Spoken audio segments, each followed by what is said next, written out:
All right, good evening team and welcome back to Walks from Wall Street. Today is February 23rd, 2023.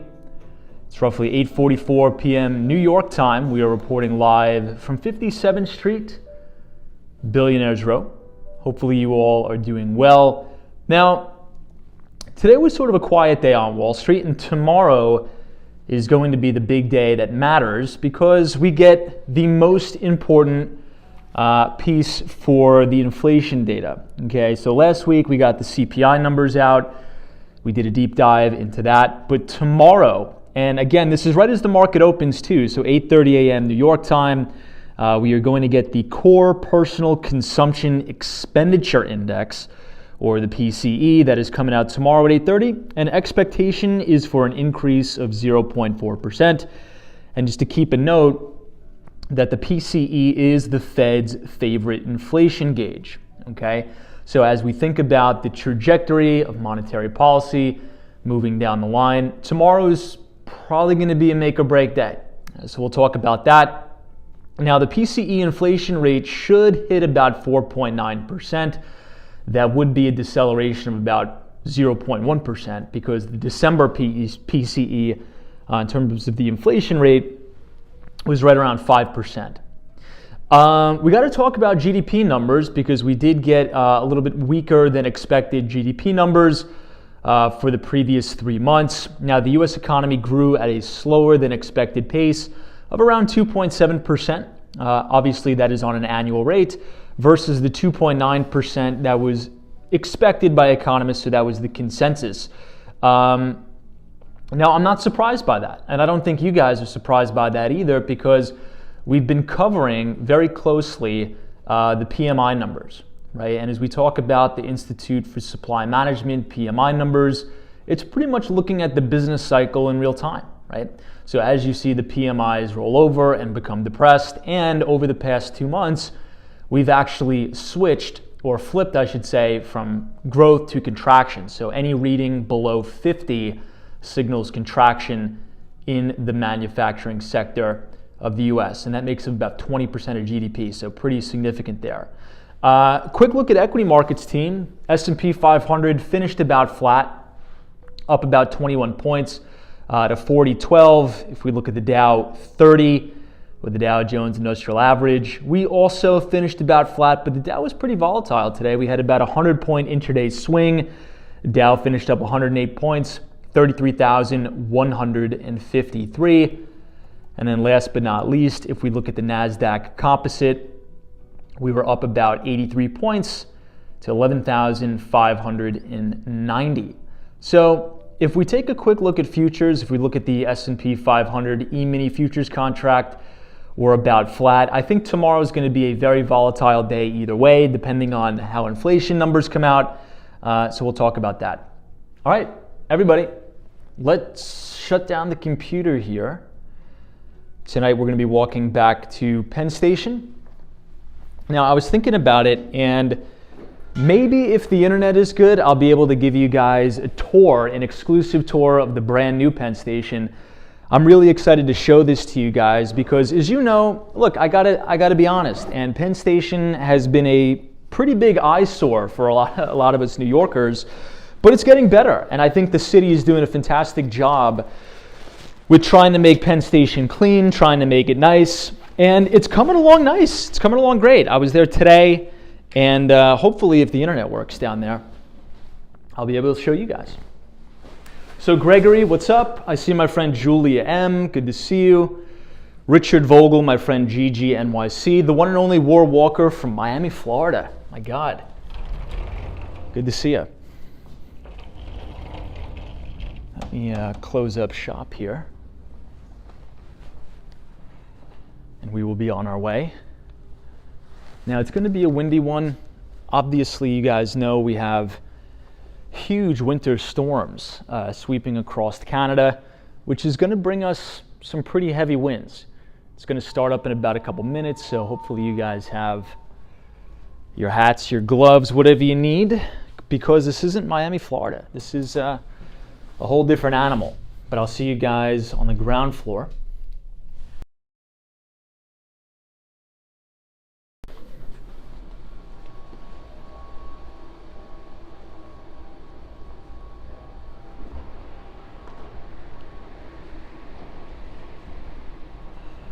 Zozo Bob, welcome.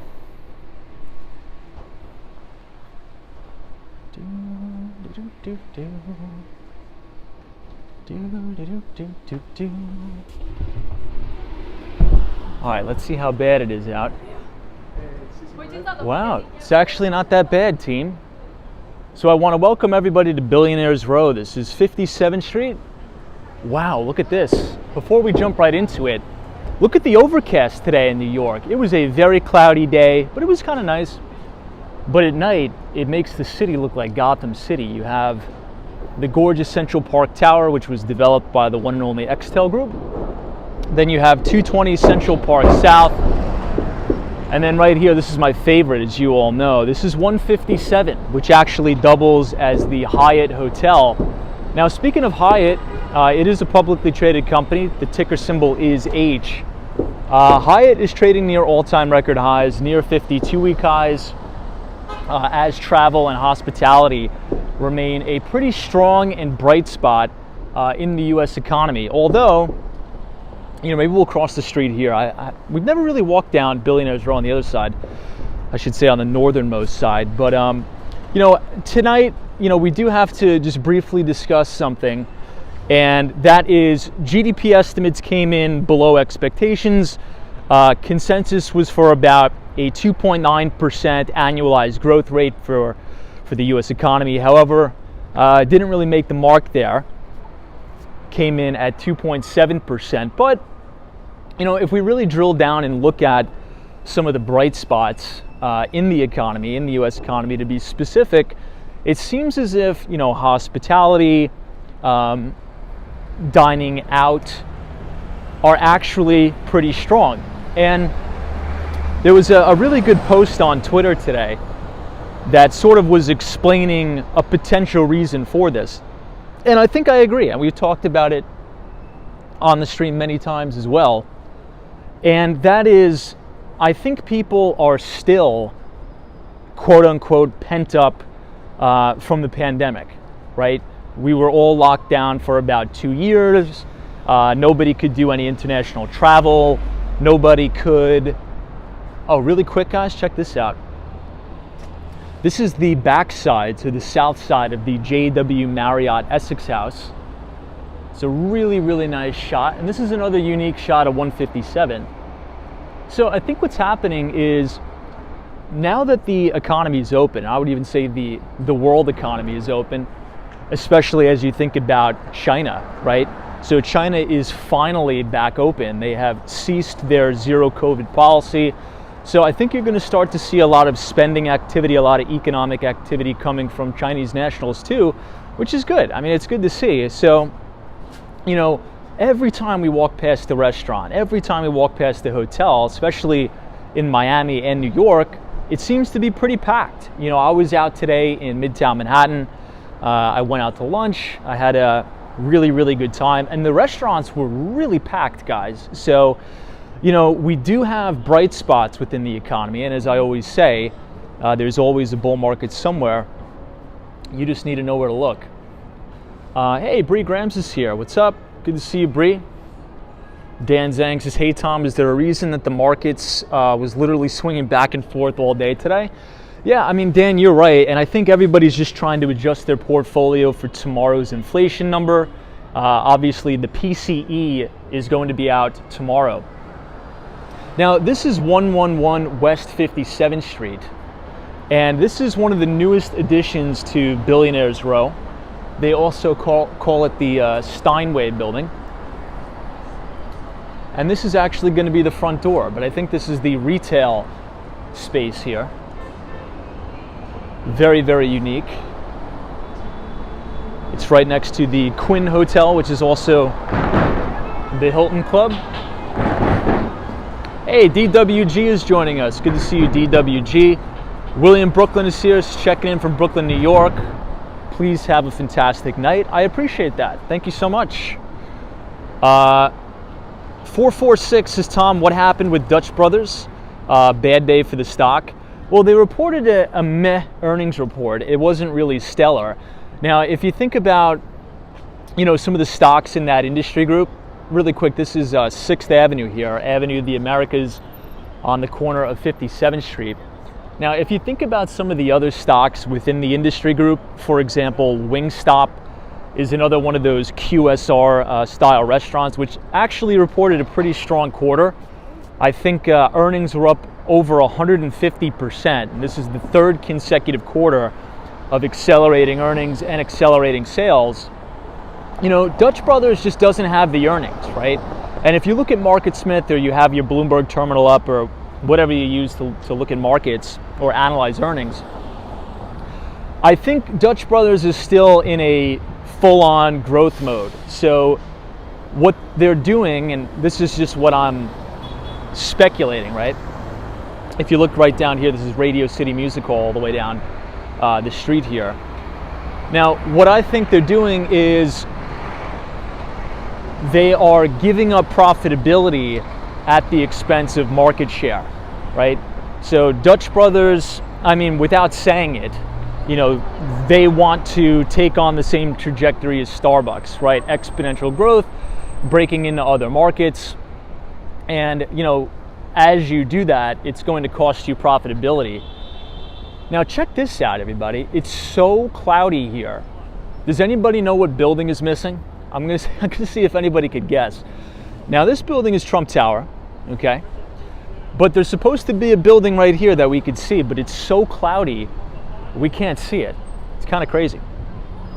Hey, Bree Grams is here. Says Dutch Brothers Coffee has been successful in Phoenix for a while. Aviation Now says, Tom, what camera are you using? We're using an iPhone 13 mini tonight. iPhone 13 mini. Emin says, hello, Tom and everybody. Good to see you. Yeah, photos from around New York. You guessed it. It's so cloudy tonight in New York that 432 Park Avenue, you can't even see it. Kind of wild. Dan Zhang says, Tom, have you seen the Planet Fitness, or that Planet Fitness is up 4% after earnings? I did not see that, Dan, but I definitely do believe it, because now I didn't take a look at the earnings report. I don't really follow the stock too much, but I know that the stock is trading near all-time record highs. But if you think about it, you know, with inflationary pressures on the rise, with incomes not keeping up with inflation, you would think that a company like Planet Fitness, and for those of you who don't know, I'm sure everybody already knows, but Planet Fitness is really a discount gym. I think the memberships are like $10 a month. I think the most expensive membership may be $25 or $24 a month. That will allow you access to all of the clubs, or all those Planet Fitness clubs nationally. But that's actually the fitness club that I belong to, Planet Fitness. I mean, it gets the job done. It's $10 a month.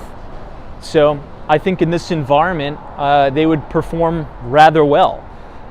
You know, I think some of the other stocks, to Dan Zhang's point, or the other companies that are performing well, are the affordable luxury stocks, right? So anything affordable that people can do to get out of the house, to make themselves feel better, they're doing really well. Like Elf, Ulta Beauty, and the like. Jeffet says, Tom, there's Planet Fitness everywhere. Mothman is here, says, Tom, what about World War III? Steph UH says, Tom's phone takes great streams. I hope mine does the same when I'm going to Alaska. Wow. Well, have a fun trip. That should be awesome. Please let us know how it is. It's a pretty cold night here in Manhattan. We're about to pass the Hilton. This is one of their flagship hotels. They actually redid the entire thing during the COVID pandemic. So it actually looks relatively nice in there.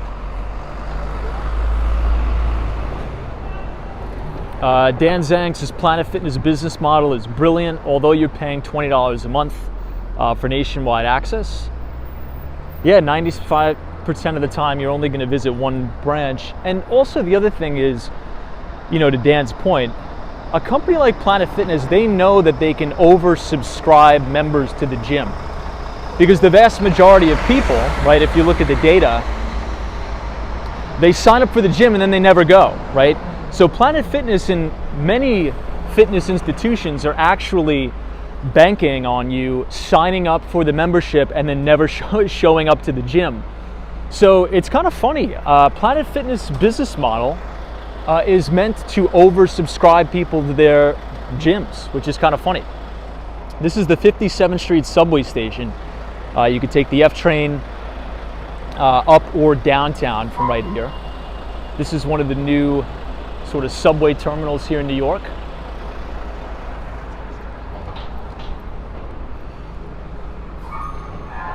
Hey, Dan is here. Says, hey Tom, good to see you, Dan.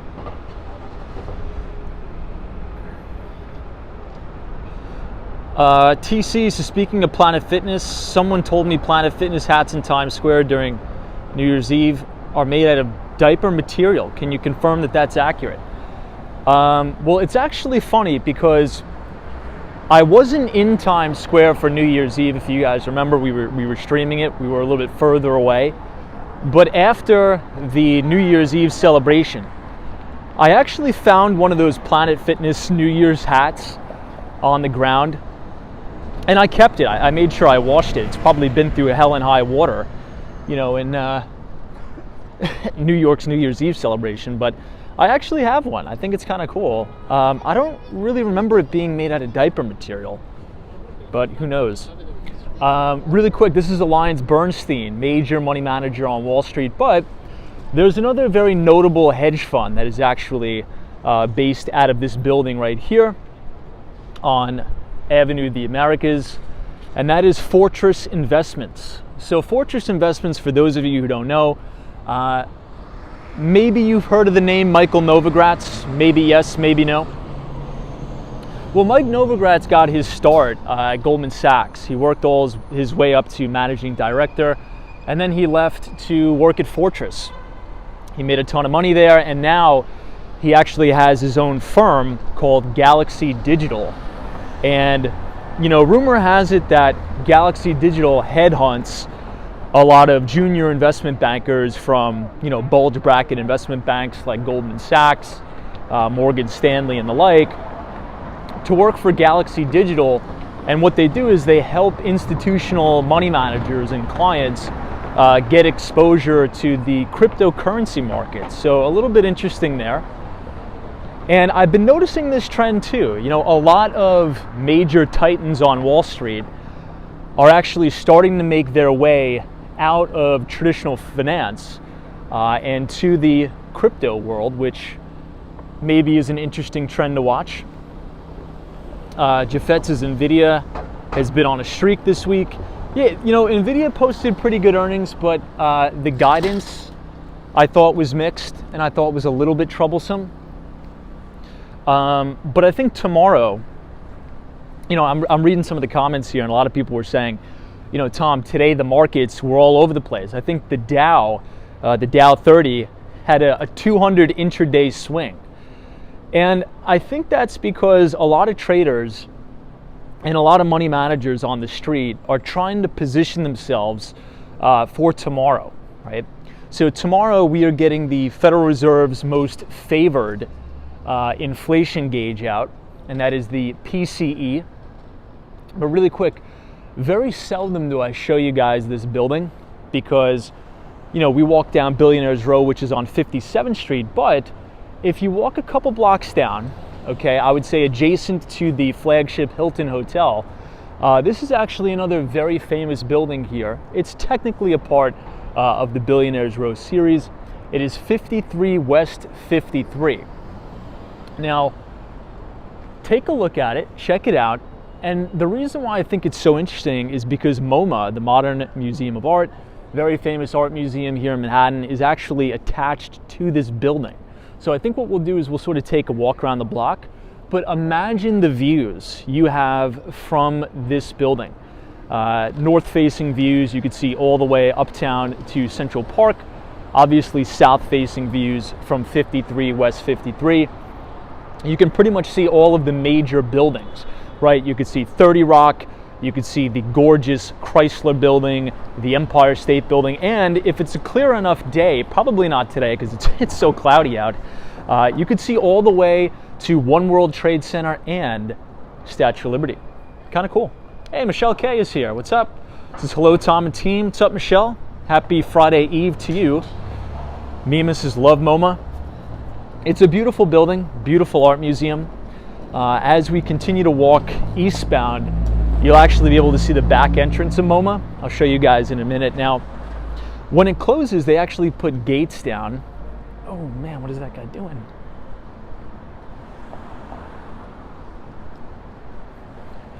That was weird. Anyway, they actually put the gates down here, but this is the Museum of Modern Art. But this is the northernmost facing entrance. The main entrance is on the other side. And that is the view of 53 West 53. It looks like the top 10 or so floors are actually so high up that they're in the clouds. Now, I told you guys before, and you should look this up for yourself, it's really interesting. 432 Park Avenue is so tall that depending on the weather, let's say if you're in the, I don't know, the top 16 floors or so of the particular building, you could literally be above the clouds. So it could be a rainy day in Manhattan, but your apartment could be above the clouds that it's actually sunny. It's kind of weird. It's kind of weird. Hey, Jamari is here. What's up, DM? Good to see you. Yeah, TC, I have no idea, my friend. Jamari says, hello, I just subscribed. I may be moving to New York to pursue my master's degree. Oh my God, dude, congrats. And I'm happy to be following along tonight. Well, number one, congratulations on that. We always like to hear the team doing things to better themselves, so congratulations on your master's. If you don't mind sharing where at. You know, a lot of people email me saying that they're coming to New York to study at NYU or Columbia. But let me tell you something, you're going to love New York. I really do believe that New York is on the upswing, right? You had all the naysayers during the pandemic. You know, New York does have its problems, but I think over the next couple of years, let's just say I'm bullish New York. Jamari says, thank you, and I'm going to NYU. I get so many emails from people saying I'm going to NYU. It's one of the greatest schools in the nation, but congratulations on that. You know, maybe we'll walk down towards NYU tomorrow night. Now, I think this is a restaurant, and photos from around New York may know what it's called. I've never been here, but the architecture on these buildings are absolutely gorgeous. And it's really in kind of stark contrast between, you know, the Billionaires Row buildings that you see here and the original sort of, I wouldn't really call them brownstones, but more, maybe you have like Greco-Roman style columns here.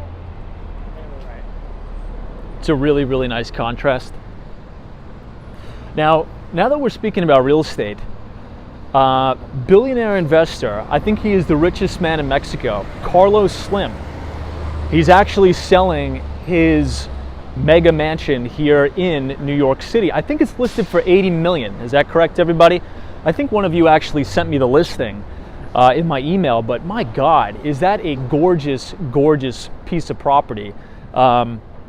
If you guys haven't seen it, all I would do is I would just Google Carlos Slim New York, and you'll see all the pictures. I mean, the photos are just really, really stunning. And the property is going for 80 million bucks. Now, this, my friends, is Fifth Avenue, okay?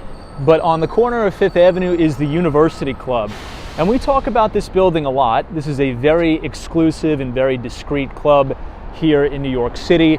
Now, the inside you're not allowed to photograph. There's no photos, there's no videos allowed, but if you stand far enough back, again, this is Fifth Avenue, this is the bus lane, and then you have those 2 lanes of traffic there, you can see a little bit of the main ballroom or the main dining area, and check out the crown moldings of this building. It almost is very reminiscent of the Stephen Schwarzman building or the New York Public Library. And the outside of this building is extremely beautiful as well. Hey, Herb is here. Says, what's up, Tom, from Missouri? Good to see all of our friends in Missouri. Thank you guys for being here. This is the Trump Tower,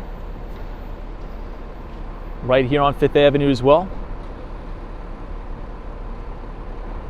Oh, Meld, you're right. Yeah, that Meld, you were the one that tagged me on it on Twitter. $80 million property. Now, I think it'll probably sell, mainly because Carlos Slim was the owner, right? And usually what happens, well, not all the time, but a lot of the time, is if a very notable or famous name has owned a piece of property, there's other billionaire investors that want to own the property just to say, oh, I own, Carlos Slim's place. Exploration is here. What's up? Fixed Image. This is Tom. I'm watching tonight from Maryland. Good to see everybody. Keith says, hey, Tom and team. Welcome, welcome. Now, I gotta read off a couple of data points here. And for those of you who are just joining us, so 2 days ago, this week was really all about real estate, right? So we got existing home sales data out, and for the 12th consecutive month in a row, existing home sales continue to be on the decline due to mortgage rates being on the up and up. So yesterday, we forgot to cover this, but mortgage applications decreased 13.3% week over week. And the refinance index is down 2% week over week as well. Now, we talked about why nobody in their right mind would ever want to refinance their mortgages now, because 85% of all Americans that own property in the United States right now that have a mortgage, they have a rate of below 6%. And if you think about where the average 30-year fixed rate mortgage is right now, it's almost 7. So on a year-over-year basis, from this time last year, the refinance index is down 72%. So if you think about a lot of the big banks, right, I would think about Wells Fargo and the like, that play a major role in the refinance market, or that's really one of their main business proponents. I think they're going to take it on the chin, and I don't see demand for people wanting to refinance coming back anytime soon. If I actually had to make a prediction, I think interest rates are going much higher from here. Right now, we are outside of St. Thomas Church. This is another architectural marvel right here on the corner of East 53rd Street and 5th Avenue. This is actually my personal favorite church here. Mark says, Tom, my 30-year fixed is 3.75. That's a good rate, man. So, Mark, based upon the fact that you have a 30-year fixed at 3.75%, is that, well, I'll rephrase it like this. Is that going to affect your decision to sell your home? So are you one of those guys that says, look, I have a really good rate, even if I made a profit, let's say if I sold my home and I made, $250,000 on it, now I just have to go directly back out into this very competitive market. And when all's said and done, if I get a 30-year fix for 7%, my mortgage payment's probably going to be a little bit higher than what I'm paying now. So I think a lot of people are staying put, and this could be the reason why we don't have that much inventory on the market in and of itself. So we'll see.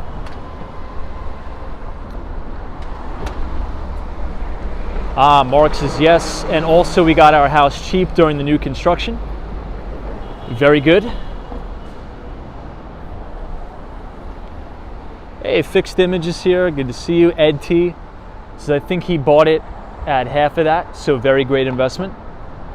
Referring to Carlos Slim.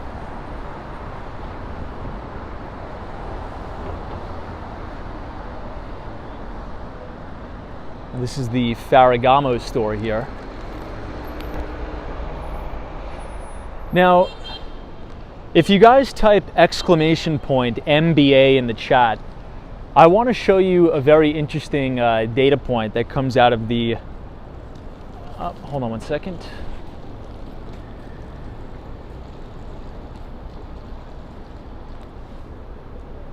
I forgot to turn off the do not disturb mode on my phone. So give me one moment. Okay, that should be good. I don't want the phone vibrating the entire time. But if you type exclamation point MBA in the chat, it's going to show you a chart of the US MBA Purchase Index, okay? And we have now essentially crashed to levels not seen since the great financial crisis of 2008 as it relates to demand for mortgages, okay? So if you look at that index, what I want you to do is zoom out to the max. It'll say 1 month view, 1 year, 5 year, and then max. I want you to go ahead and click max, and you'll see that buyer demand is at the lowest level in 28 years. Now, to be fair, about, I don't know, I'd say, what was in the report last, well, I should say 2 days ago, as it relates to existing home sales? I think 29% of sales were cash buyers. So even then, you know, you could say, well, maybe it's so low because 29% of all sales transactions over the last month were cash, but still, that's a really, really low number. Demand is extremely, extremely low. And that, I mean, guys, this means the bottom really should fall out of this market. The only thing that's preventing that, in my opinion, is the lack of supply. There just needs to be a catalyst to bring that supply in the market. Hey, Nina's here. Good to see you, Nina. Thanks for joining us. Matthew M says, good evening, all. Welcome, Matthew. It's a very cold night and very windy night out here in New York again. This is the St. Patrick's Cathedral as we are walking southbound. St. Patrick's looks absolutely gorgeous tonight. Finally has all the scaffolding down. Nina says 29% of market price decreases happening now in property sales, says Nina. Mark says the other problem is I would have to buy a $709,000 house to upgrade. Otherwise, our house is worth around $500K, so no point in moving. That's a really interesting point. And this market is so strange because all of the data points are telegraphing or showing us that prices should be cratering and falling off a cliff. And to be fair, prices are coming down, but not to the point that we would have expected. And that may be due to 14 years of ZIRP, which is zero interest rate policy. So who in the right mind would ever want to give up their ZIRP mortgage? This is in the 30 Rock. This is 630 Fifth Avenue. The building that's hidden behind all the clouds is Rockefeller Center. Mark says, Tom, we also live in Dallas area, so everything went up like crazy. Brendan O'Brien says, Tom, not enough variable rate mortgages. Well, I would never recommend an adjustable rate mortgage, but you know, if you look at the report that I gave you guys the link to, again, if you type exclamation point MBA, we've actually started to see, it's called the ARM share, right? Adjustable rate mortgages. So the ARM share of activity increased about 7.6%. So out of all the mortgages that are being made, which is almost none, 7.6% of all those mortgage applications are adjustable rate mortgages. So what I think is probably happening, and this is Saks Fifth Avenue, by the way, East 50th Street, Saks Fifth Avenue. What that is telling me is here's how ARMs usually work. And again, I want to preface this by saying I would never, ever, ever recommend getting an adjustable rate mortgage. That's just me. That's just my personal opinion. In my view, you're asking for trouble. But with an adjustable rate mortgage, they usually tease you with a lower rate up front, right? And after 3 or 5 years or whatever the agreement is in the ARM, your interest rate will adjust based upon rates that are of present day, right? And all of the data that we're looking at and all of the Fed presidents that we listen to on a day-to-day basis really telegraph that rates are going to continue to go up and even stay elevated for the foreseeable future. But some mortgage bankers, I'm not saying they're acting nefarious, that's not what I'm saying, but sometimes they can convince buyers and say, oh, interest rates are going to come back down. The Fed is just going to start cutting because it's going to cause a debt spiral, and the Fed has to start cutting. So lock in an adjustable rate mortgage and you'll be fine. Well, nothing is guaranteed in this life. What happens if interest rates actually start to go higher? And maybe in 2 years from now, a 30-year fixed rate mortgage is going for 9%. You know, these are things that you need to take into consideration. So in my personal opinion, I would stay away from adjustable rate mortgages, but we're starting to see the amount or the percentage of mortgages that are ARMs increase. So I think this is a trend that we need to follow. Hey, Karina Thompson, good to see you, my friend. Thank you for joining Walks on Wall Street on this very brisk and breezy night in New York. I see my friend Toby Sanchez says, hello, Tom. How cold is it in New York right now? You know, Toby, it's not so bad. It's just the wind that is getting me. It's probably about 40 degrees, maybe 38 degrees. But definitely a lot different than Miami, Florida, let me tell you. But good to see you. Brick Stonewall says, Tom, adjustable rate mortgages are dangerous. You'd better know what you're doing. Says Brick Stonewall. I would tend to agree with you. Randy D says, Tom, a little late. Nice to see you. Thank you for joining us, Randy D. Nina says adjustable rate, or says bad advice. Many lost there. Let me see. Home/shorts and shoes in 2008 by taking ARMs. Yeah, so Nina makes a good point. Nina actually makes a really good point. Now, one of the many factors that led into the 2008 financial crisis was a wave of people defaulting on their loans all at the same time. Now, one of the reasons why this happened is because a lot of the mortgages that were written, not only were they underwritten very poorly, but they came along with adjustable rates. So when interest rates started to go up, you had these massive balloon payments. Nobody could afford them, and story has it that many consumers or many customers didn't even know they had an adjustable rate. So, you know, to be fair, the percentage of adjustable rate mortgages is significantly less than that leading up to the great financial crisis, but they are increasing. But Nina makes a good point. Now, I think really the only major contrast or the major difference, and we've talked about this multiple times, as to why I don't think this housing cycle will be the same of 2008, is because a lot of the banking institutions have increased their underwriting standards significantly, right? If you wanted a mortgage in 2005 to 2007, well, you didn't even have to have a job. You know, there was no income verification. There was no credit check. You know, pretty much anybody could walk into a mortgage office and get qualified. Now that's not the case. And we're also starting to see the percentage of purchases in the United States that make up all cash buyers increase. So it's very hard to default on your mortgage if you have an all cash deal. Hey, Kenneth is here, says, hey Tom, always good to see you. Thank you so much.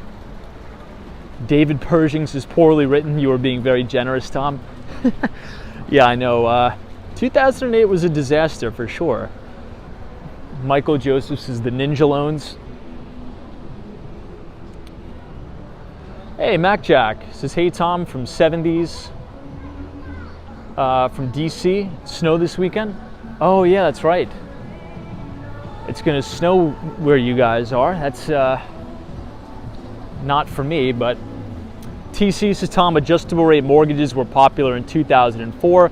A mortgage broker tried to talk to me into one and said it would be okay because the government would have to do something. Crazy but true. Yeah, that is such an unethical statement, man. That is crazy. I couldn't even think about saying that to a customer. That's nuts. So team, here we are at Rockefeller Center. This is 30 Rock. Now this is my personal favorite observation deck in New York City, the top of Rockefeller Center, because you could see the Empire State Building from the top of here, right? If you're on the top of the Empire State Building, you obviously can't see the Empire State Building.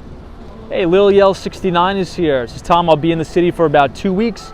I cannot wait, and I'll be staying in Nolita Hey, well, welcome to New York, man. We're happy to have you here, and please enjoy your trip. All right, let's see the ice skating rink. We haven't seen this in a long, long time. It actually looks like they are going over it with the Zamboni. I wonder how long they're going to have the ice skating rink up here at Rockefeller Center.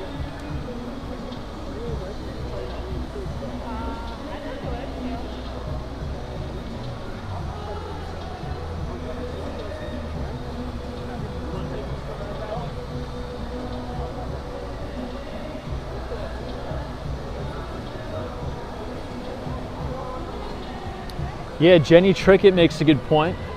Says it was a disaster because bankers were repackaging the toxic debt and reselling it 10 times over. Yeah, it was these really insane derivative products. You're absolutely right. Many of them were called CLOs, or the collateralized loan obligations, and collateralized debt obligations. Those were definitely not good. They almost took down the entire world economy.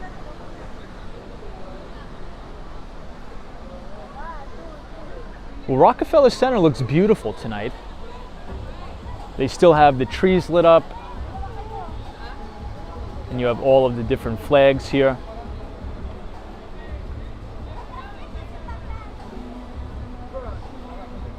Matthew M. says, Tom, I watched Kramer interview Jamie Dimon today. It was a good interview. I didn't see that interview. I'm going to have to go back and watch it. Matthew M., what was that on? Was that on, was that in the morning, or was that on Mad Money? When was that? I didn't see that.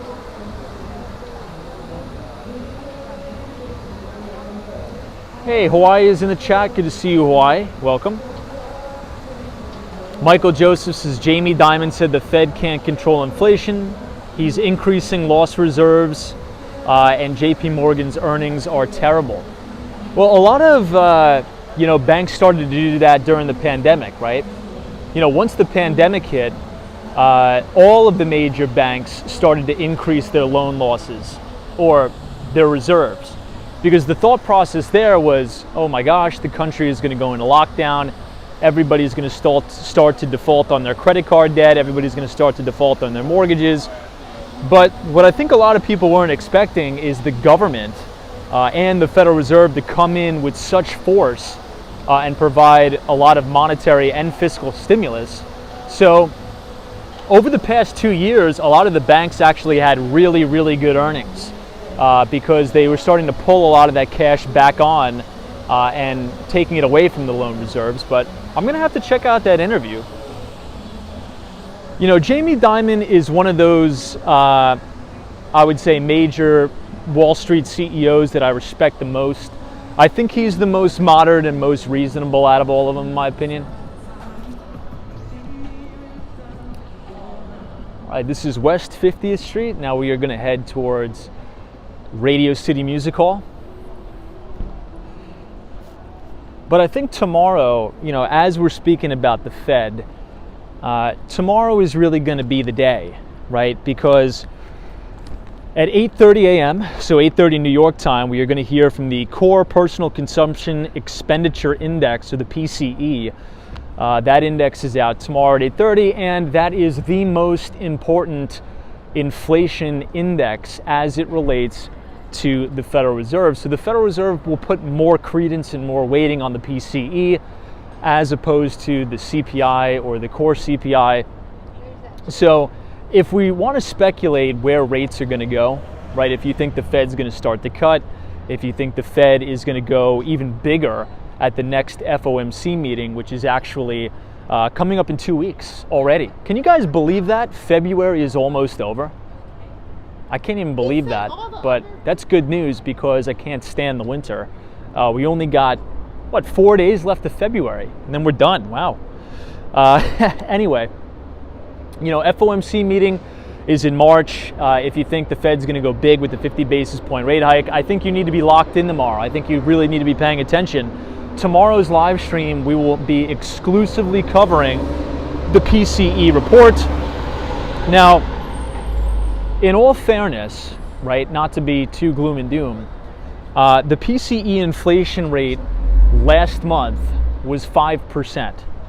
And consensus is for the PCE inflation rate this month to be 4.9%. So we are starting to see a little bit of deceleration here. However, you know, if we get a big surprise to the upside, or even if we get numbers revised upward, that could mean that Fed Chair Jerome Powell and all of the other Fed presidents start to get a little bit more serious and aggressive here as it relates to hiking rates. Here we have Radio City Music Hall, one of the most iconic places in all New York City. Hey, Teresa Diaz is here. Good to see you, TD. Rat thinks his Fed is going to hike. You think so? I think they will too. Texas's Tom raised rates by 5%? Or do you mean they're going to raise the Fed funds rate to 5%? Because the target rate right now is 4.5 to 4.75. So even if we get just a 25 basis point rate hike, there you have your 5% Fed funds right there. And then that means the 10-year yield is probably going to go to 4% or even well over that. This is where, if you're going to a show or something at Radio City, this is actually where you go in right here. This is where they take your ticket. I'm going to put my hood up because it's starting to get a little rainy here, guys.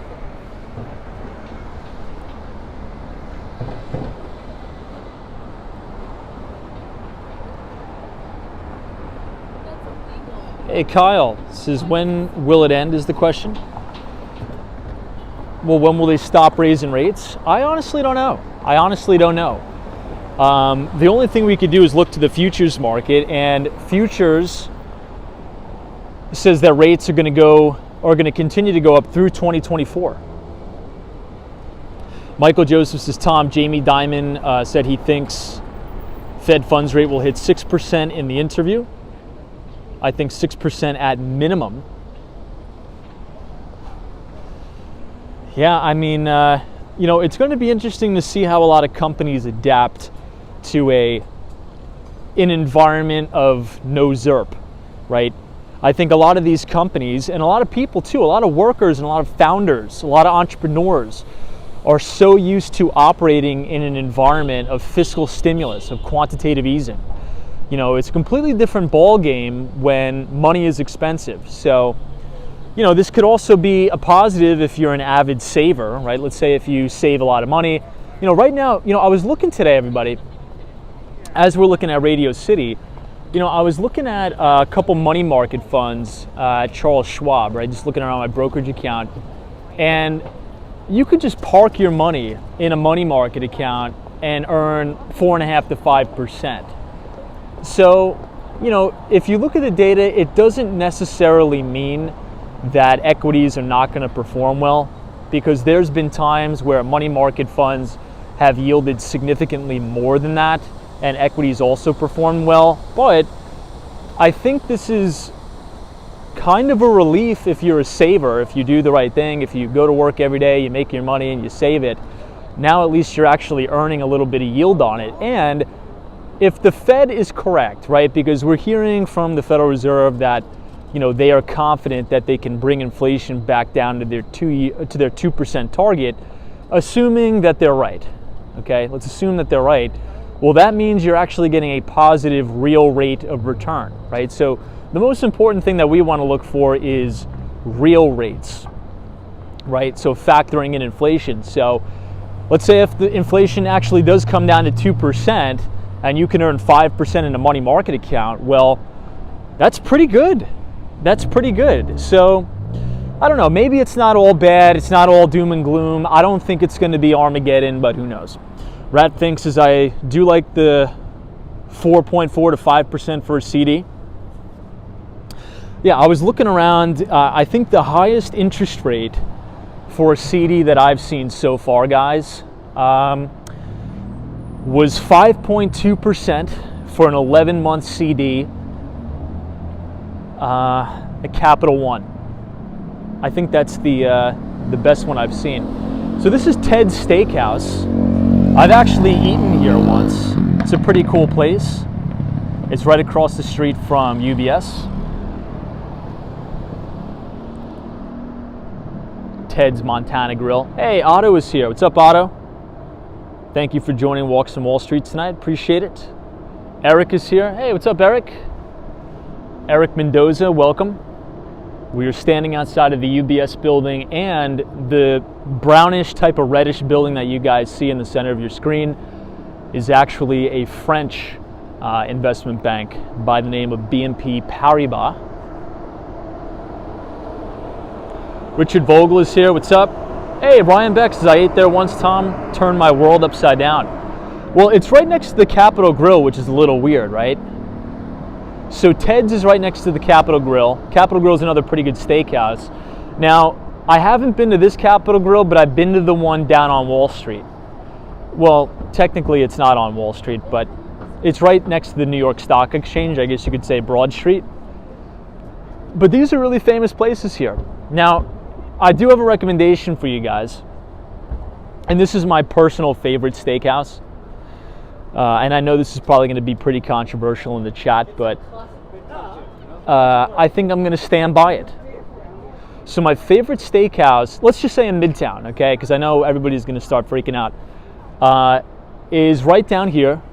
You go all the way to 6th Avenue, you bang a right, you go down 2 blocks, and it is Del Frisco's. Del Frisco's Steakhouse is fantastic. I'm not sure if anybody here in the chat has been to that particular steakhouse, but very good, but it's very expensive. So make sure you bring your corporate credit card. Just kidding. Don't tell your boss I said that. Keith is here. This is Ted of the famous Ted Turner fame. That is correct. Now, is Ted Turner, that's CNN, is that correct? Or am I thinking of something different? Maybe you guys could correct me in the chat. But for some reason, every time I think of Ted Turner, I think of CNN. Is that wrong or is that correct? Michael Joseph says Del Frisco's or Peter Luger's. Peter Luger's is all right. I think they lost their Michelin star, didn't they? Michael Joseph? Joan K., you're right. Now, a little bit of breaking news here on Wall Street, guys, and I was debating on whether to bring this up because I didn't even know if I don't even know if the story is confirmed yet. I think somebody tagged me in it on Twitter, but I think Thomas Lee unfortunately passed away today. It was an alleged suicide, but 76 years old. He was a major titan on Wall Street. Right there at 767 Fifth Avenue, which is directly outside of the Apple Store. Supposedly it happened at 11:30 this morning. I don't know if it's confirmed true. Everybody was tagging me in it on Twitter, but hopefully not. But did anybody else hear that news story or see anything? I was trying to look at it. I was trying to look for the story in the major publications like Reuters or Wall Street Journal. I couldn't really find anything, but maybe since it happened only this morning, I don't know. Hey, MKC Updates is, what is your favorite building in New York City? I like the Seagram building. The Seagram building is my personal favorite. That is on Park Avenue. We've been there many times on the stream.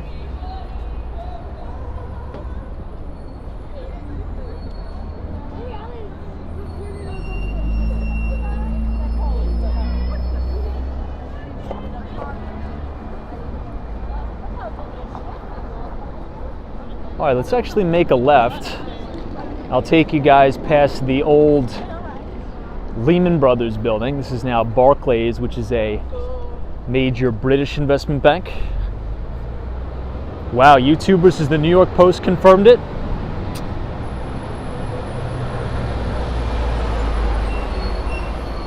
That's crazy. Yeah, it's too bad.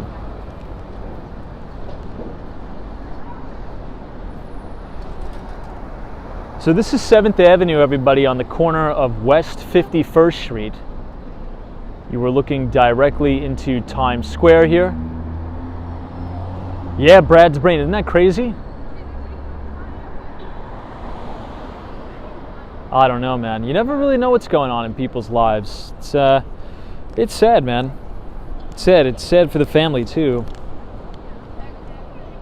Now, I think we covered this at the very beginning of the stream, but did anybody see the breaking news? GDP, the U.S. economy grew slower than expected.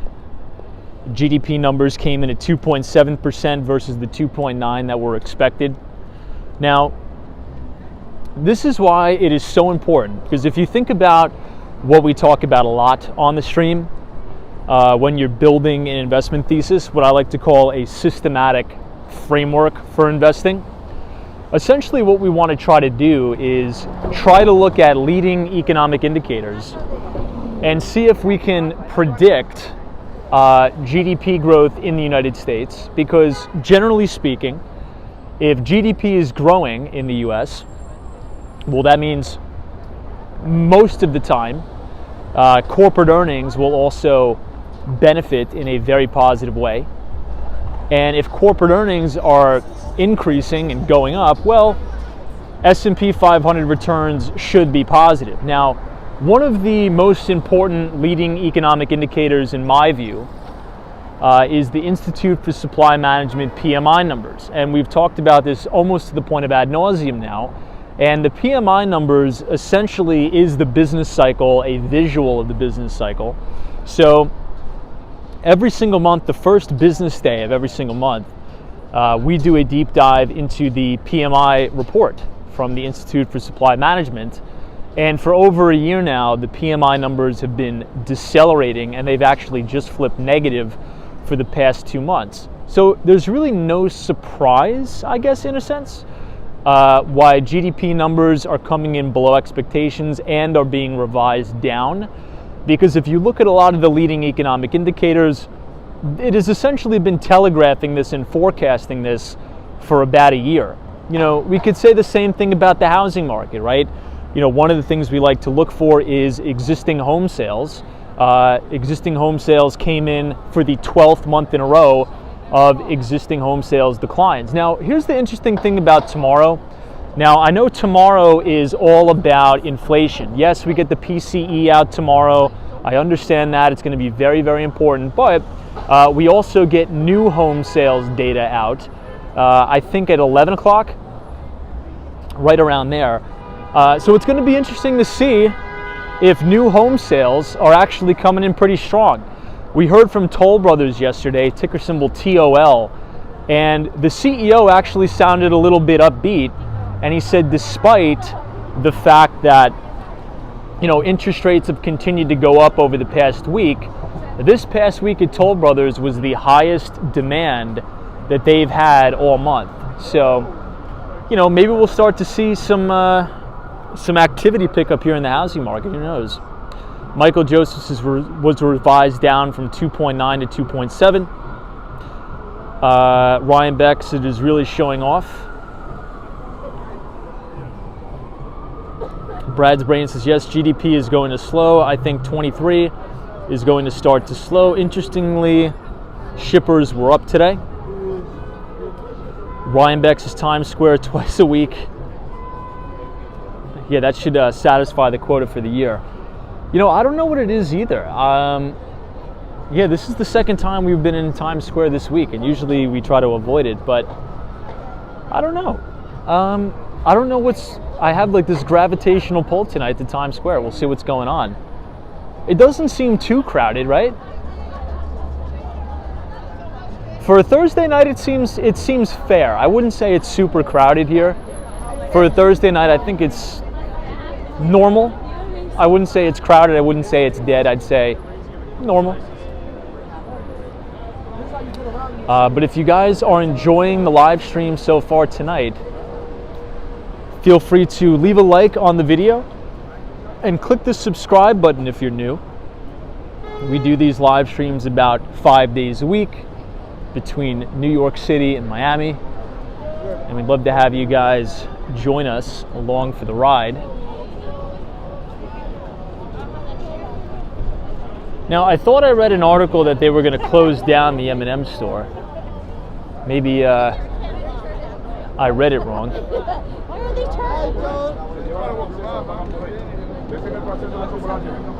Speaking of major investment banks, we are now walking by Morgan Stanley on the corner of Broadway.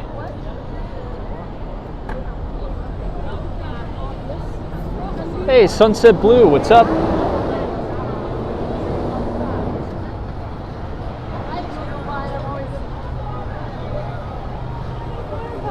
Oh, you know what else I wanted to talk about? Did anybody see the article today? Come on, sexy.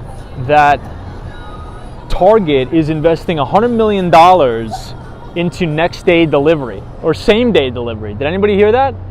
And it's crazy because if you think back to our Miami live streams, I think this was a topic of one of those streams to say whoever is going to win in the space of same day delivery or next day delivery, I think is going to win the whole thing. So here's the top three in my view. It's between Target, it's between Walmart, and it's between Whole Foods. And I think obviously the company who has the biggest first mover advantage here, because the infrastructure is already built, is Whole Foods, right? For those of you who don't know, Whole Foods is owned by Amazon.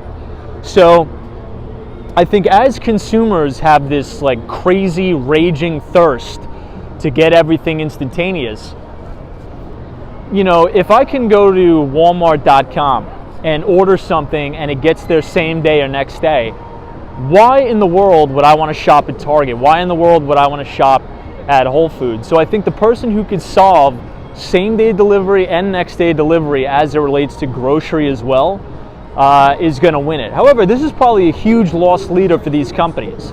You know, Jeff Bezos, you know, when he was the CEO,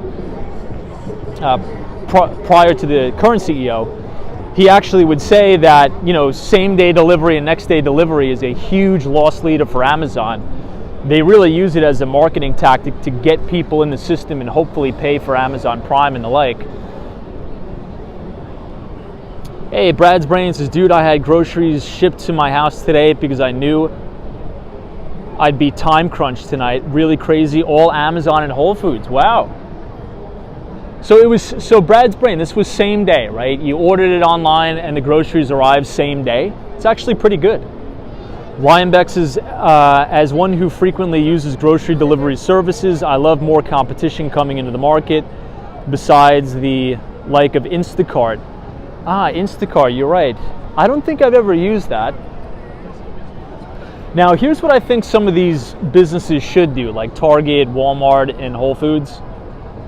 I think that they should make a very low-cost subscription service to say, look, if you pay $10 a month, you'll be guaranteed same-day delivery, right? Because the thought there is hopefully people pay the $10 a month and then only utilize the same-day delivery, you know, maybe once or twice a month.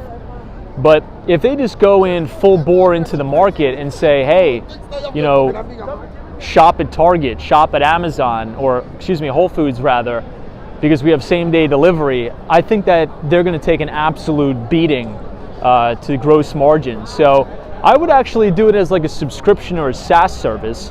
Now, I know Amazon already does like the Amazon Prime, so if you sign up for Prime, you get next-day delivery for regular products, but I don't know if it's like that for groceries, is it? Hey, Bree Graham says we've got groceries like that pre-COVID. Because who wants to go to the store? Yeah, it's true. Brad's Brain says I ordered around 10 o'clock in the morning. It's not bad, same day. Meld says, Tom, Whole Foods is owned by Amazon, but Whole Foods grocery delivery is perfect.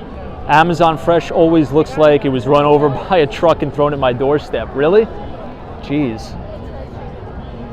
You know, I wonder how they're going to differentiate between the two. Richard Vogel says, we just shopped at Target today. We love Target. My friend Beacon, New York, what's up? Says Whole Foods is the king of organic foods. There's no rival in the business. I agree with that. I think more on a local level.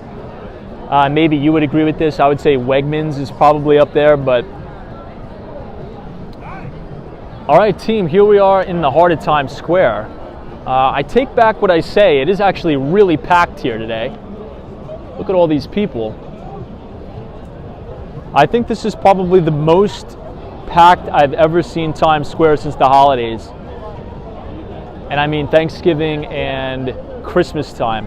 This is by far the most people I've ever seen here, which is encouraging, right?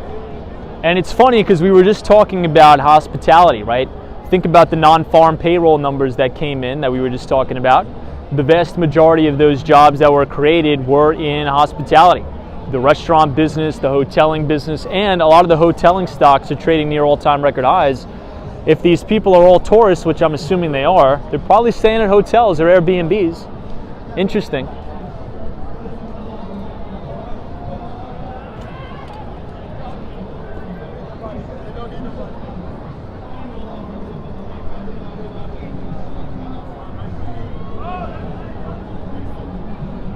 Wads Bank says, Tom, Amazon Prime is 1, 2, 3, or 4 days most times.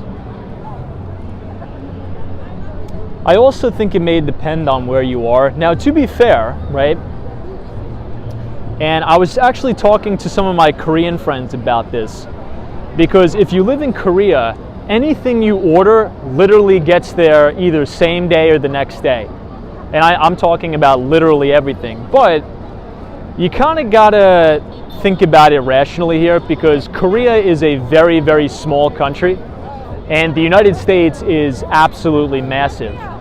So I think you're probably gonna have same day delivery or next day delivery only available in the United States in localized cities, right? And I'm talking about on a reliability basis. But you know, if you live somewhere in like flyover territory, it could be pretty hard to get you those goods and services that you need same day. I think that's going to be a logistical nightmare, but we'll see. And I think that's only because the United States is just such a huge country. It's so big.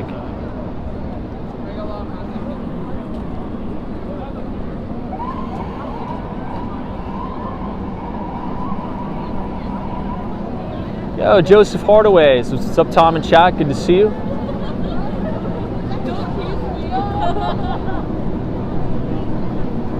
Welcome to New York City's Times Square.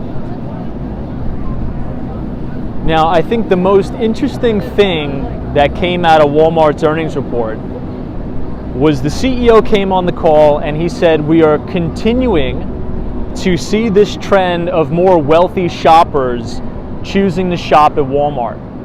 So if you think about somebody who may used to shop exclusively at Whole Foods, right, who may exclusively shop at, you know, some of the upper echelon and more expensive grocery stores, starting to choose Walmart to shop at, well, maybe this can be used as a little bit of a proxy to say, hey, you know, not only are lower class Americans really feeling the pinch for inflation, but so are people in the upper middle class and the upper class are as well.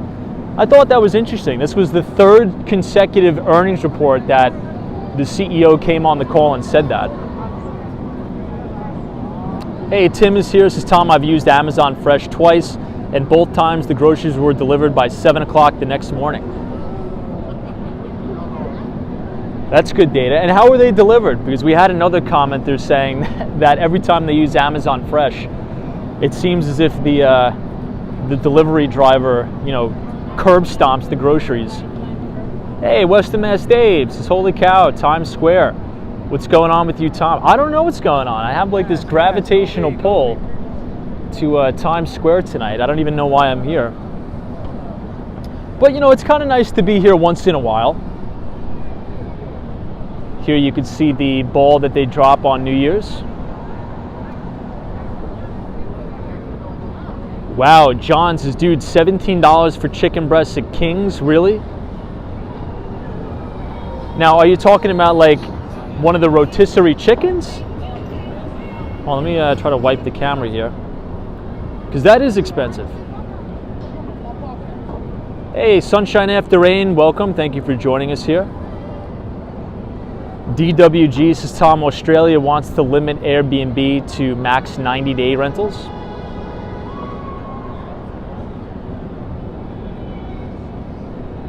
Ed T says, Walmart has the infrastructure in place I think they have the advantage for same-day delivery. I agree. So here's what I would personally rank them. Oh, look at this. I think they're taking wedding photos. It's kind of nice. So you never know what you're going to see in Times Square. You got weddings, you got everything.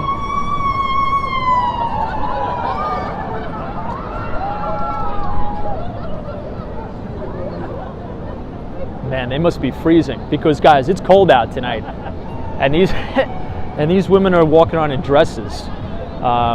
Definitely kudos to them because I'm freezing standing here and I got a winter jacket on. Hopefully I don't get sick. Those wedding photos are probably going to come out awesome, by the way. We got this guy dancing in the middle of the street, which is always good. All right, let's try to make our way down to 42nd Street. Try to make our way through the crowd. Maybe we'll go this way. But if I had to rank them in order of success, I don't think I would be long Target here because I would say out of all those companies, Walmart and Amazon, obviously Whole Foods, is probably tied for number one. And then Target is going to have to spend a boatload of money to try to build out that infrastructure. And they just announced that they're going to spend $100 million. So I wouldn't be surprised if we even see Target selling off on that news already.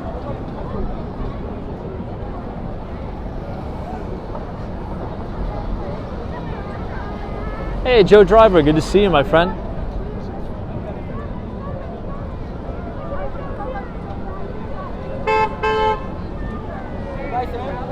All right, let's head down. I think we've had our fair share of Times Square tonight. Now, I have a little bit of a prediction for tomorrow's new home sales. I think new home sales are actually going to come in above expectations. I think that's going to be the headline for tomorrow. And really the only reason why I say that is because of the comments that were made on Toll Brothers' earnings report. And look at the price action in the market today. You know, a lot of these home builder stocks were actually catching a pretty big bid. Toll Brothers was up, KB Home was up. So I think we may get a little bit of a surprise there. We'll see.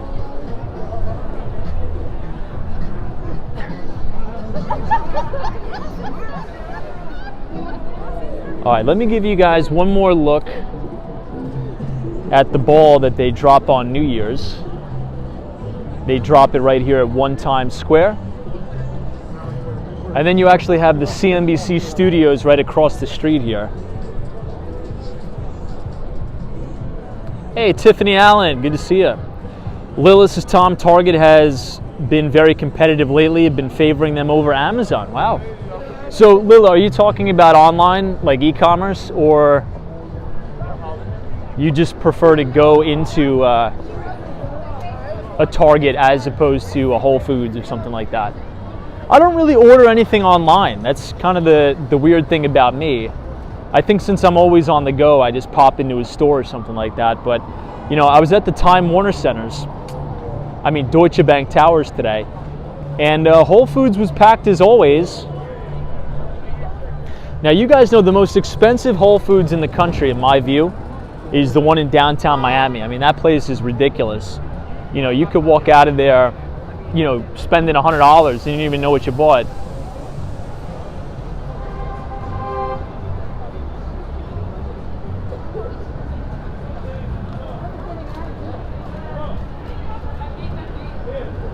Hey, Mustafa, good to see you. We're about to pass the Hard Rock.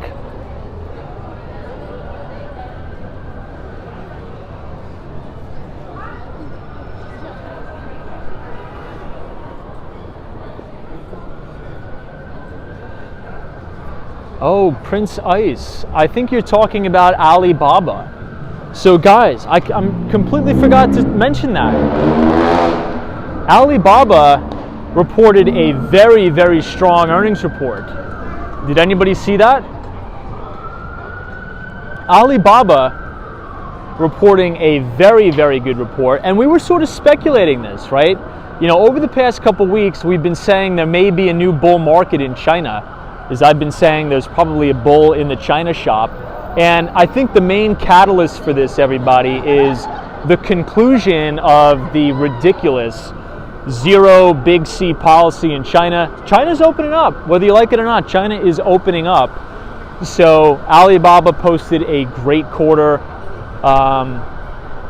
You know, and usually what happens at the start of new bull markets is people start to doubt it. They're like, no, it's just another bear market rally. You know, China's uninvestable. You know, every single negative thing that you could possibly say is being thrown out there on the mainstream media.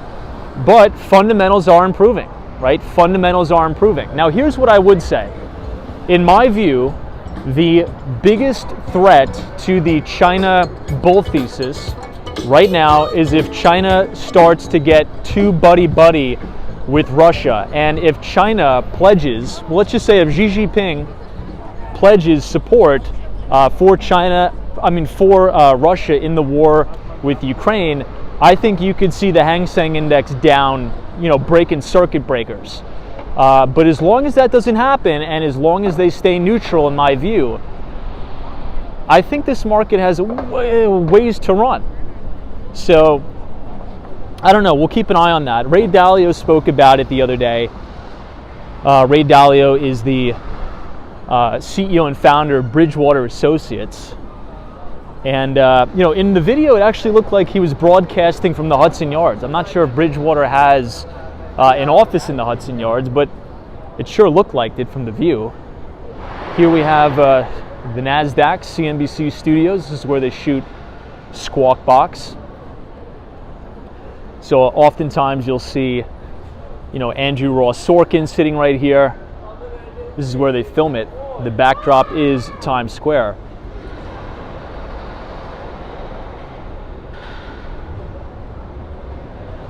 Cosmo says, do you think they'll stay neutral? I think they'll stay as neutral as they can. Because if you think about, I think about it like this. A lot of people forget that China really, really needs the United States.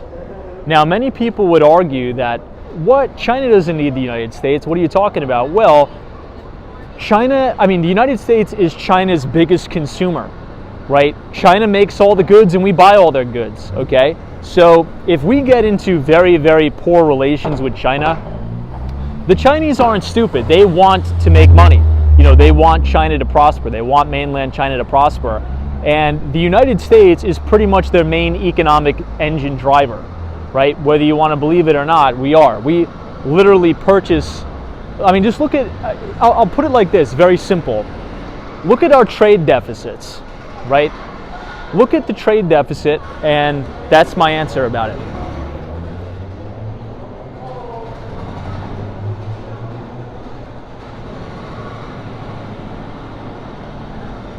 Hey, John Kelly, this is greetings from Central Jersey. Good to see everybody from New Jersey. We've just done a little expedition through Times Square, but I think now we're going to walk over to Bryant Park. Hopefully we'll be able to see what color the Empire State Building is lit up tonight. I'm going to guess white, maybe blue, who knows?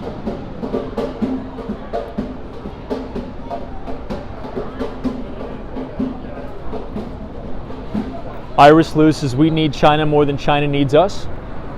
Maybe, maybe.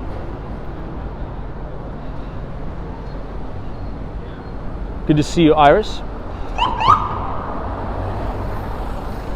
Ooh, man, that undercover cop almost caused an accident.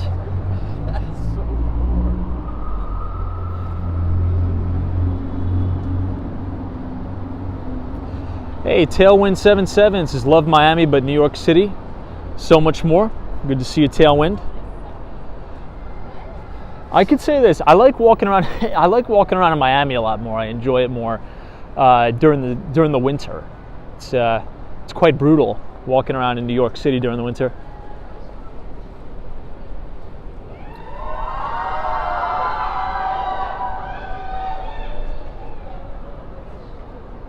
This is another steakhouse. I've never been here. Anybody ever been to this steakhouse, Charlie Palmer Steak? Looks like there's a big event going on. See, that's another example. Now notice this, I'm always very observant about this, and I think one of the main reasons is because I've read Peter Lynch's book, One Up on Wall Street, so many times. And Peter Lynch says, always be observant, right? A lot of the times we could get stuck in looking at and analyzing data. And it's always good to analyze data, right? It's very appropriate to do so, but we have eyes and we have ears. And if you walk around your community, if you talk to your neighbors, if you talk to your coworkers, sometimes that's a better gauge on the overall health of the economy, talking about, how people are doing, if people are struggling. And I mean, guys, every time you walk around New York, every time you walk around Miami, it doesn't matter the day, all the restaurants are packed. There's always something going on. And I think that there's weak spots and there's bright spots within the economy. And I think that there's a bull market in hospitality, and I think there's a bull market in travel, at least in New York and Miami. I mean, what about you guys? Anybody that's not from New York or that's not from Miami in the chat, agree or disagree with that? I mean, what's it like in your hometowns? What's it like in Dallas? What's it like in Austin? When you go out on the town, are the bars and restaurants packed, or are things empty? Is it a ghost town? So this is Avenue of the Americas, 42nd Street. You'll actually see Bryant Park over there. Oh, and it's so cloudy you can't even see the Empire State Building. That's too funny. Yeah, Ryan Beck says, Tom, it's packed here in Dallas as well. Ninus has agreed. It is really rocking in Southern California. Dan Zhang, good to see you. Says I spilled a whole bottle of whiskey. Oh my God. Hopefully it wasn't. What is that? What is the most expensive bottle of bourbon? Is it the Rip Van Winkle or something? Old Man. I don't know. I don't know whiskey, but somebody said there was something Van Winkle. Dr. Longus says, Tom, I agree with you, but it doesn't sound like a healthy economy with hospitality being number one. Maybe not. That's a good point. Maybe not. I think my biggest concern about the non-farm payroll report, right, is that everybody was all, honky-dory and very happy that, we came in at 500,000 new jobs created. And that's good, right? I want people to be working. I'm not a sociopath. But if you do a deep dive into that report, the vast majority of jobs that were created were in the hospitality sector. Now, I'm not saying that if you work in the hospitality sector, that's a bad thing. It's not what I'm saying.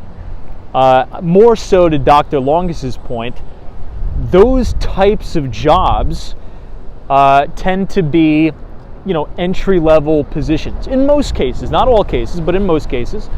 And that means that the pay is lower relative to other professions.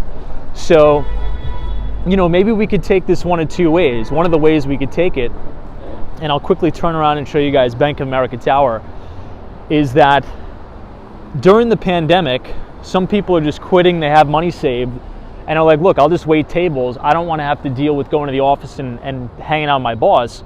Or it's people are losing their jobs, and the only jobs that they can get are, a job at a restaurant, a job at a hotel. Now, I don't know what the answer is, but, maybe we could conclude something along those lines. Michelle K says, Tom, here in Central Jersey, the restaurants are moderately crowded. This is Michelle K. John says, San Antonio club scene, too much trouble. So I'm assuming that means it's really packed. Hey, John Garcia, what's up?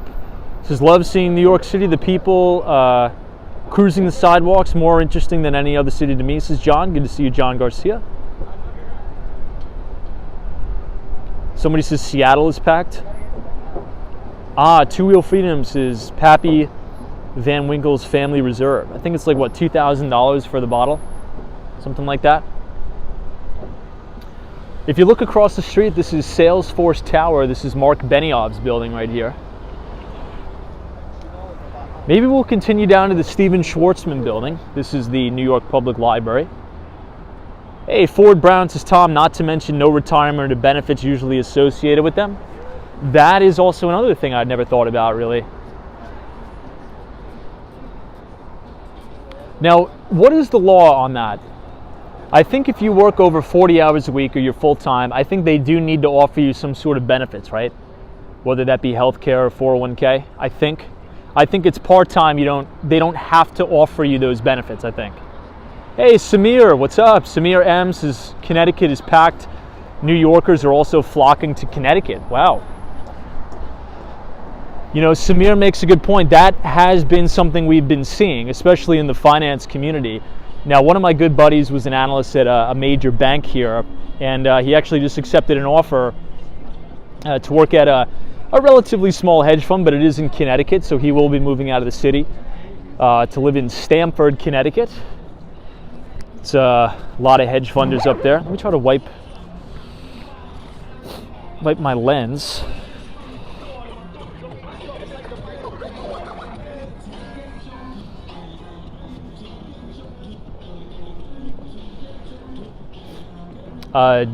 Jeff says you call it Benioff's buildings, but he's rarely there. He's always in San Francisco. Yeah, it's correct. And I think this, in my view, I don't know. What do you guys think?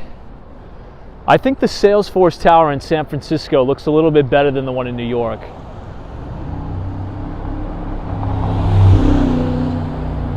I don't know.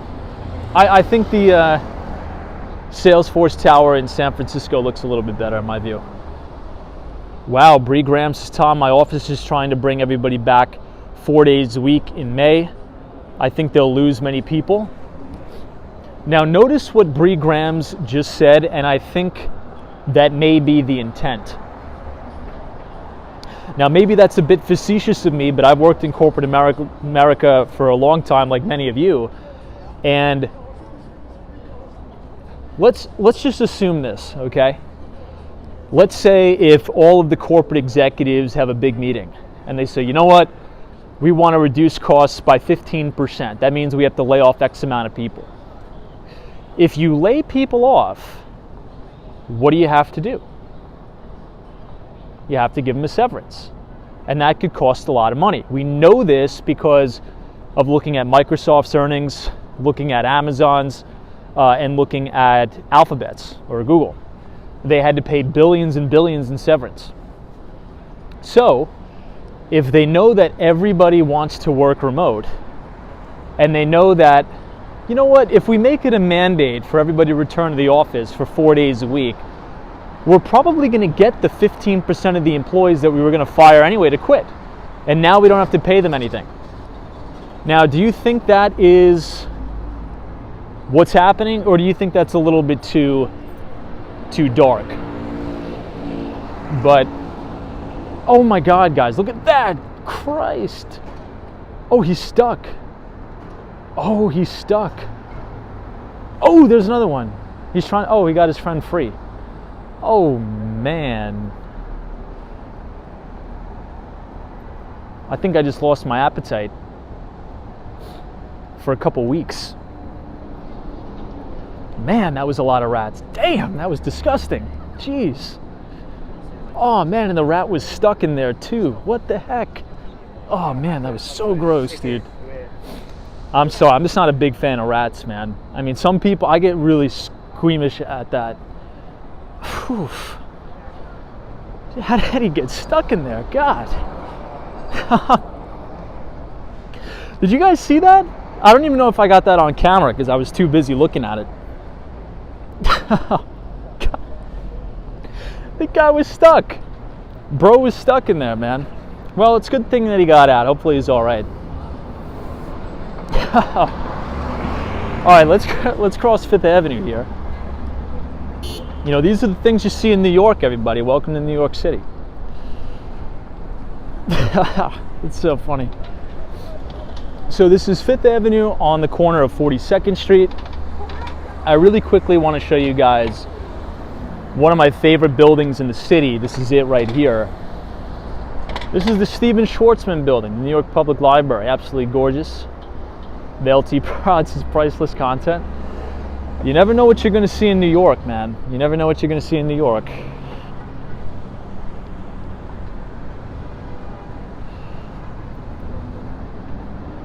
Hey, CM, what's up? Brian's here. What's up, Brian? Thanks for joining us on Walks on Wall Street tonight. Man, it's so cloudy here, we can't even see the Chrysler building. So this building right here, this is supposed to be the Chrysler building. And this is the Vanderbilt building right here, and you can't even see the top. I'm surprised it's not raining right now. Hey, Paul, what's up? Good to see you, Paul. Welcome to New York. Thank you for being here. Jeff says, Tom, after NVIDIA earnings last night, I'm thinking I need to learn CUDA. Yes, correct. Which is NVIDIA's programming platform to optimize their GPUs. Wouldn't be a bad idea.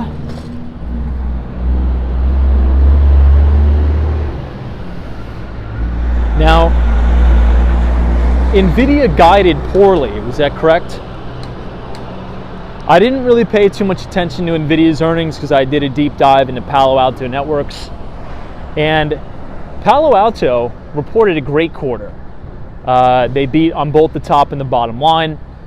And, you know, yesterday they were up 8% on earnings. They faded a little bit throughout the day, but today they ran right up to the highs. So Palo Alto, obviously you guys know, I like the company. I think they are by far the leader in cybersecurity. They specialize in zero trust, a form of cybersecurity. And the reason why, and a lot of people, you know, send me emails and, you know, DMs on Twitter, and I like the conversation, and they say, you know what, you know, with rates going up, why would you ever, you know, even remotely be bullish at tech stock? Well, I'll tell you why. Because I've been in the tech sales business for a while, and I've seen business cycles, and I've been a salesman throughout business cycles. And there's something that's called nice to have software and a must have software. And if let's say if I'm a chief technology officer at a big company, right? And, you know, the CEO appoints me on a task to cut costs by 15%. Well, what's going to happen is the CTO is going to get with the IT team and say, call every single technology vendor we have and haggle them for the price, right? So they're going to be calling Verizon, whoever they have, AT&T, T-Mobile. They're going to call Fortinet or Palo Alto Networks. They're going to call Salesforce, and you get the picture. And they're going to prioritize that by how critical is the infrastructure. So let's say if they cancel a couple licenses of their CRM, let's say if they walk back some of their cloud computing usage or whatever it is, the only thing that they literally can't afford to do is reduce spending on cybersecurity. Because if you're a CTO, right, at a company, and your company suffers from some sort of an emotet attack, which leads to a ransomware event, and the ransom is $6 million. Well, for a lot of small businesses out there, and even some large corporations, depending on how large the ransom is, that could literally be the difference between you staying in business and you losing your small business. So I've said this before, I think there's even going to be entire insurance industries around cybersecurity insurance. I think there's going to be government mandates and government regulations that you have to make sure your infrastructure is protected by one of these companies, be it Palo Alto or Zscaler. So it's almost like recession proof, right? Now here we have one of my other favorite buildings, which is Grand Central Terminal. Looks really beautiful today, and Long Island Railroad, finally, the East Side Access Project is here. Ryan Beck says, man, what do you think the deductible would be on cybersecurity insurance? I have no idea, but I think there actually is cyber insurance now, isn't there? Because it is a huge problem, and I think people are just starting to wake up to this, because even here in New York, there's been a few local municipalities, like Suffolk County, I think just suffered a major cybersecurity breach. I think the Los Angeles Public School District suffered a huge ransomware attack. So, you know, when you're talking about the government, right, or education, that would fall into SLED, so state and local government sales. So if anybody's looking for a nice career path, I would work at a cybersecurity company and try to get on a sales team that sells into state, local government, and education. I think you'll always have a pretty good job. Hey, Roberto Ones, there's a lot of small businesses here in New York, but sometimes they don't want to pay more than the minimum wage. Interesting. Hey, Melissa 2087, good to see you. Thanks for joining us tonight. Ryan Beck says, I'm not sure. It would make sense that it exists already. I think it may. Ooh, that was almost an accident.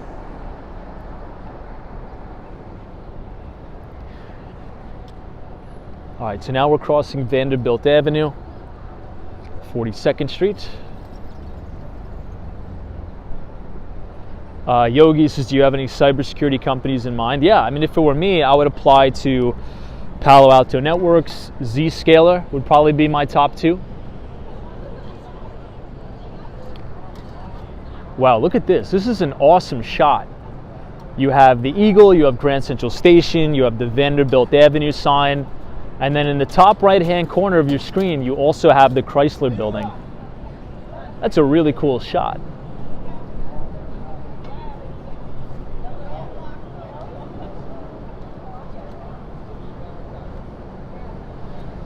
I think we're going to duck in Grand Central just so I could warm up for a little bit, and then we'll head back down to Penn Station.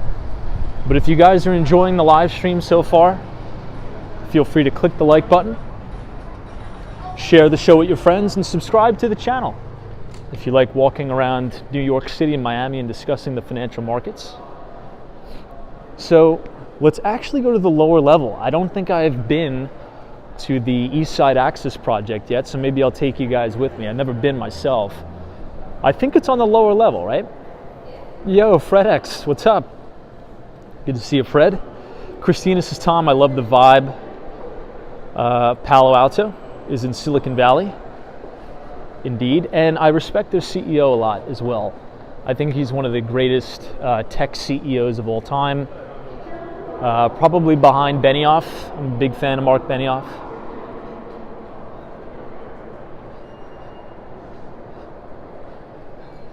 Now, I think it is down here. So as you guys know, this is my favorite thing about Grand Central, is the gorgeous, look at how beautiful the chandeliers are. I mean, that's a 10 out of 10, that's awesome.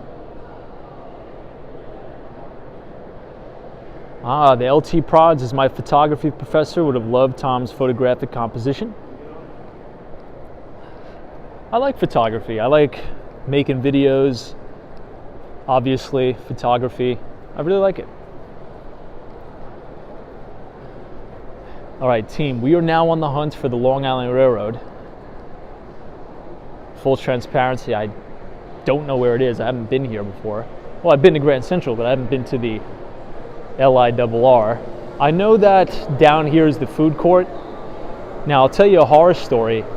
On Christmas Eve, I actually went to this Luke's Lobsters because I was like, you know what the hell?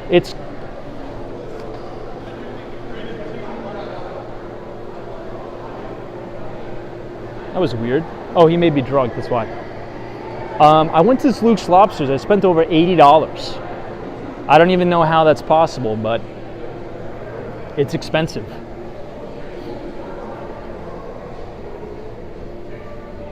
I think it may be this way. Let's see. Oh, they may close it. It says to Long Island Railroad. Maybe the trains to Long Island stop after a certain point. This is the Madison, Grand Central Madison concourse.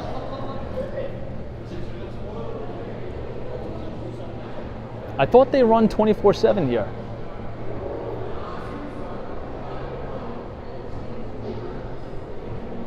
You can kind of see it, right? This is Grand Central Madison.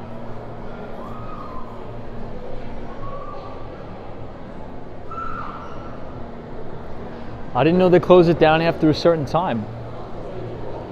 That's actually good to know because that means I'll have to go back to Penn if I'm in the city late.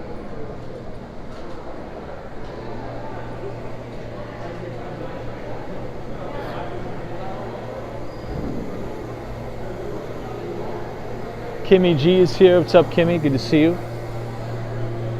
Let's head back up. Hey, the Mighty Bull. Thank you so much for your very generous and kind $5 donation, my friend. Thank you so much. Always a pleasure to have you here. I know Khan says nearly 1,000 people are here watching right now. That's actually crazy to think about. It is really wild to think about, and I'm extremely appreciative of it too.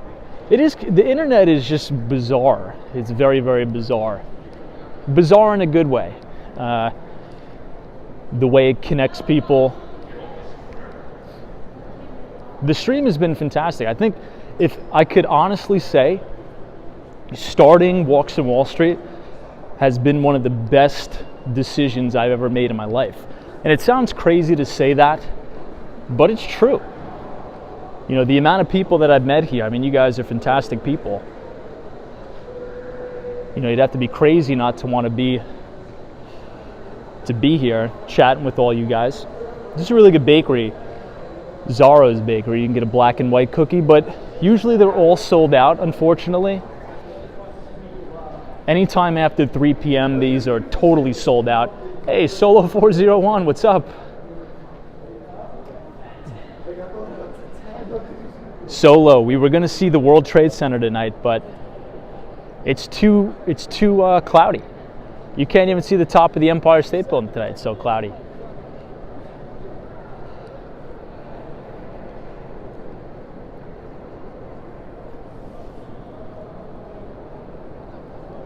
Hey, Neil Bell is here. What's up? This is when I first discovered these live streams just over 2 years ago. I did think this is what the internet was made for, I know. I think it's a good glimpse into how fast technology evolves. Because if you really think about it, it wouldn't even be possible in 2008 and in 2009. Like you just didn't have the bandwidth for it, right? You know, if you think about when 4G came about, you know, you couldn't live stream on 3G. You know, it would be like, you know, which pixel is the Empire State Building, right? It's kind of crazy what technology will be in 5 years from now, right? You never know. We may be able to have such a robust 5G network that we'll be able to live stream in 4K or 5K. How crazy would that be? Right now, it's impossible. I mean, the phone would explode, but you never know. You never know. Technology has a really crazy adoption cycle.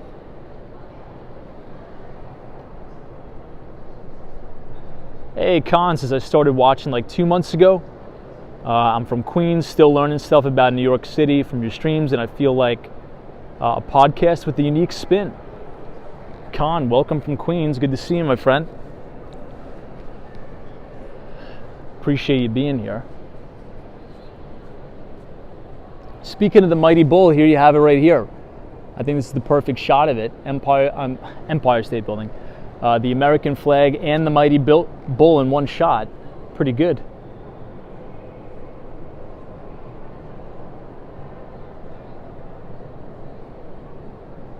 Oh, Edward Adams says, Tom, until Monday the 27th, the last Long Island Railroad train out of Grand Central Terminal is 8:04 p.m. That's just lame, man.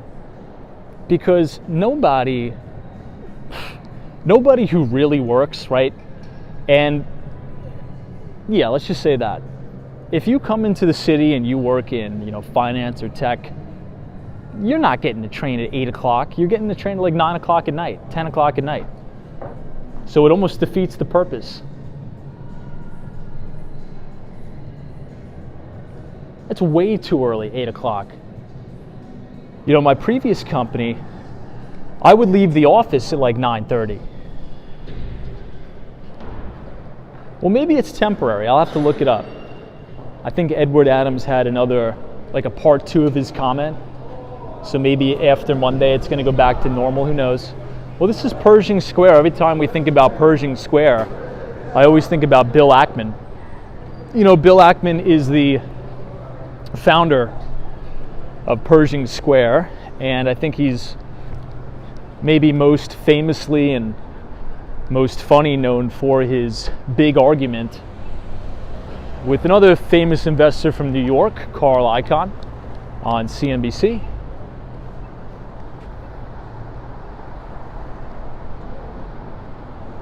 Yeah, Ryan Beck says, you think we saw Bill Ackman on the stream a few months ago? I think we did too. I think that was him. I went back and looked. I mean, he has a place in 157, right? So I mean, it would make sense. We saw him on 56th Street. He has a place in that Billionaires Row building. So it's definitely possible. Definitely possible. Now, this is another good shot of Grand Central Terminal in the MetLife building. Solo 401 says the city that never sleeps, but everything closes early. Now, that's exactly how I felt when I went to DC. Now, maybe some of you in the chat are from DC, but I went to DC for the first time about, I don't know, maybe a year and a half ago, and I was so shocked. So I'll give you a quick story. I went there for a couple meetings, right? And after a whole day of back-to-back meetings, I finally get out at around 7 o'clock. So we get out, and I'm walking around, and every single store, every single cafe, every single restaurant I try to go into, it's closed. And I look on the signs, everything closes at like 6 o'clock. Like, does nobody eat dinner in DC? I don't get it. Like, every single coffee shop, every single cafe, everything closes at 6. I just don't get it. I mean, maybe it's because a lot of government workers are there, and, you know, government workers, you know, clock in at 9, pretend to work until 12, and then actually do real work until 4, and then clock out. But I don't know. I mean, DC was very weird. Sabrina Fair says, used to lobby every year in DC, haven't been there since 2020. Wow. Yeah, it seems like everything closes. John Kelly says, Tom, go to Allentown in Harrisburg, Pennsylvania, and it's exactly like that too. Mayberry hours. Yeah, I mean, everything closes way too early. I think that's why I could never live outside of New York or Miami, right? Miami is the same. Miami, everything is open. I would even argue maybe even later than New York, right? You know, I do the live stream sometimes in South Beach and in Brickell, and things are open all the way to like 1 o'clock in the morning. Donna L says, did you try Georgetown section? So Donna, I was only there for like 2 days. And then I remember just taking the train all the way back to Penn Station. So I didn't really have enough time to explore around a lot. Hey, sunshine after rain. This is like Miami is Party City. It definitely is. Beacon, New York says Barnes & Noble's bookstore used to open till 11 p.m. in New York. I think I remember that. Michael Joseph says, you think Manhattan is bad, go to Staten Island, everything closes at 7. I think I've only been to Staten Island a handful of times. Brad's Brain says, DC is one of my favorite spots, but I'm a history buff, and yes, it closes early. Everyone goes to Alexandria, Virginia. Yeah, so where I was, you know, right up and down the main area near the Trump Hotel and the White House, all the main stuff, and everything within walking distance there is totally closed. Look at this Tesla taxi.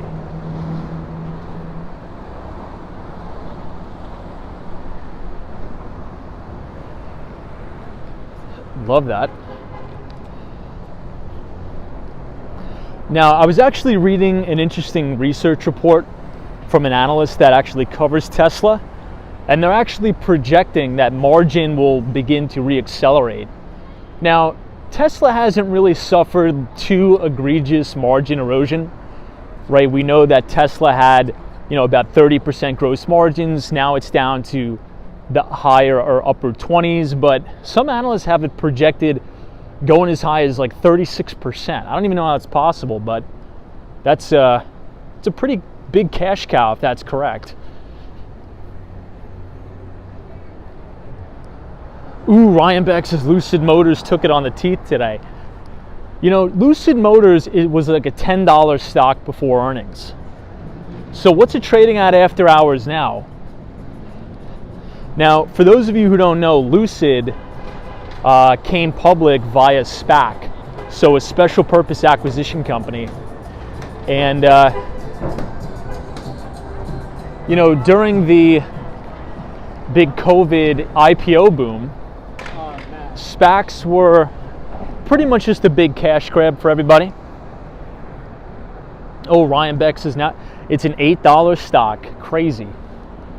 It's a single-digit penny stock, Lucid Motors. It's wild. I'm curious about how they reported.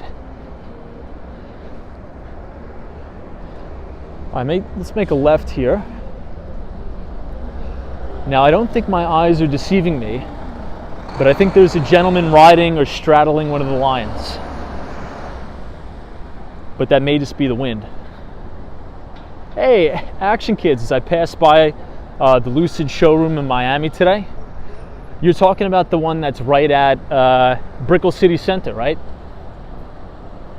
I think that is a guy. That's so funny.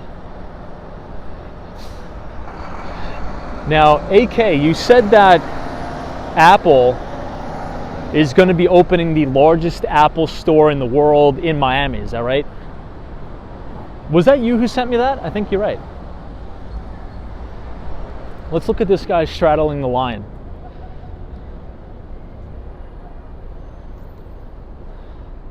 That's too funny.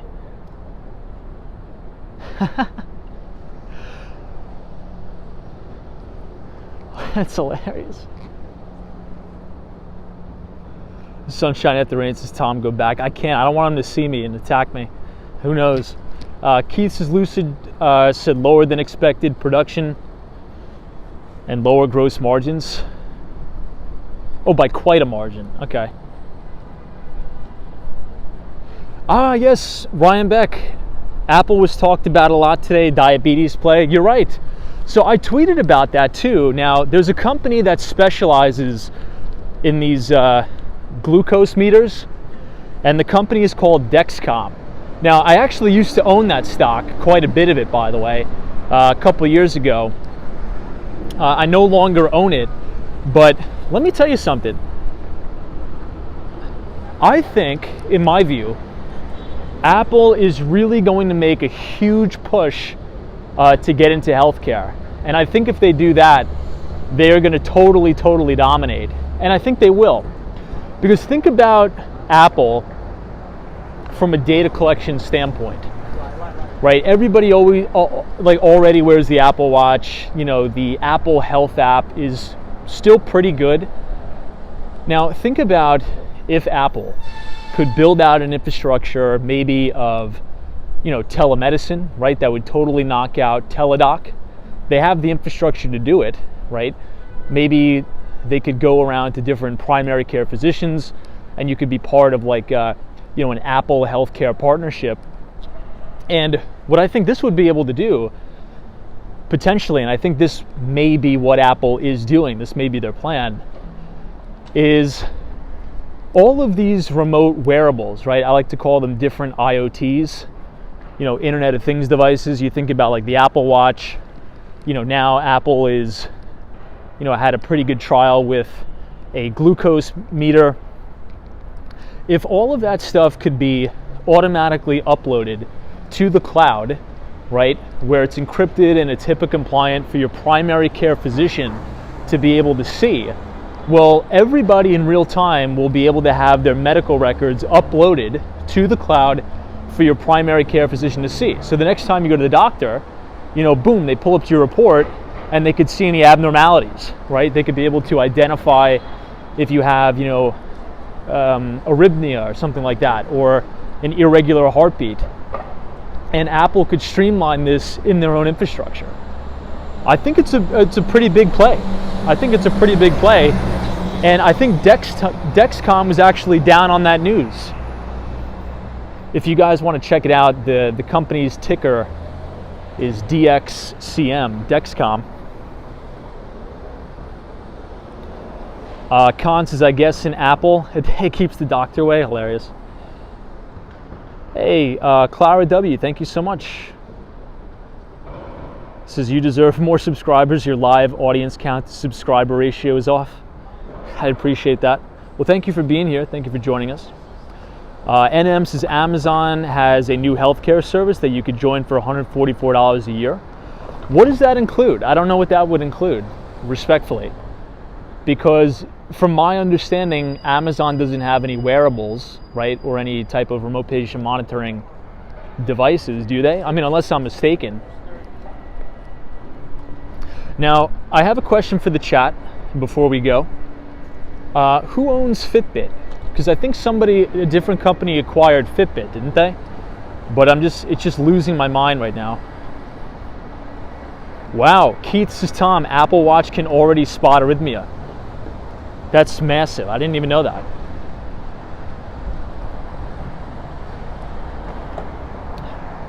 Well, that's my prediction. I think within 5 years, you are going to see a complete telehealth platform built out that is owned by Apple. I mean, they have everything in place to do it. You know, they'll probably be able to, incorporate like pulse ox into the watches. And think about the total addressable market here, everybody, or I like to call TAM. I think 1 in 10 Americans has diabetes. Is that correct? I want to make sure I'm not putting out fake news, but I think that's correct because back in the day I used to cover Dexcom stock and I knew everything about it. And if 1 out of 10 people have diabetes in the United States, that is a gold mine for Apple. If they could actually put out a product. Hold on. I'm seeing. Oh, somebody says that is true. Oh, Google owns Fitbit? I didn't know that. I think you guys may be right. Ryan Beck says you thought it was higher than that. I think it's 1 in 10. I don't know. I'm going to have to look it up. So we'll say that's tentative. Don't take that as a fact. I don't know. But I'm like 90% certain that 1 in 10 Americans maybe has diabetes or is pre-diabetic. It may be pre-diabetic. So, I mean, even if that's the case, think about the TAM. If Apple can come out with a glucose monitor and incorporate that somehow into a higher healthcare platform, I think that would be massive. Hey, DeLargo is here. Says, hey, Tom, you have a goal after being a tech seller, like working at a hedge fund or something? Yeah. I think that's the goal, that's the plan. So my role now is I assist in raising money for a firm. That is my goal now, my job now. But I have some interesting things planned for the stream. As you guys know, I have a massive love for real estate, both in Manhattan and Miami. So I think one of my main goals is to build out my personal portfolio of real estate and help others, right, acquire properties too. So stay tuned, I guess. Hey, Wayne McKay. This is the 2022 report documented that in 2019, more than 37 million people of all ages, 11.3% of the United States had diabetes. But 8.5 million adults, 23% of adults, were not aware of having diabetes. Wow. That's a lot, man. That's actually really depressing to think about, actually, but... All right, team, here we have it.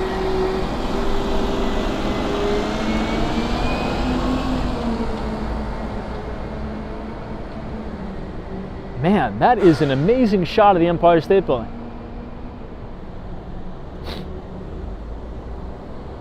But yeah, I've moved on from tech sales. I had a very lucrative and a very amazing career there.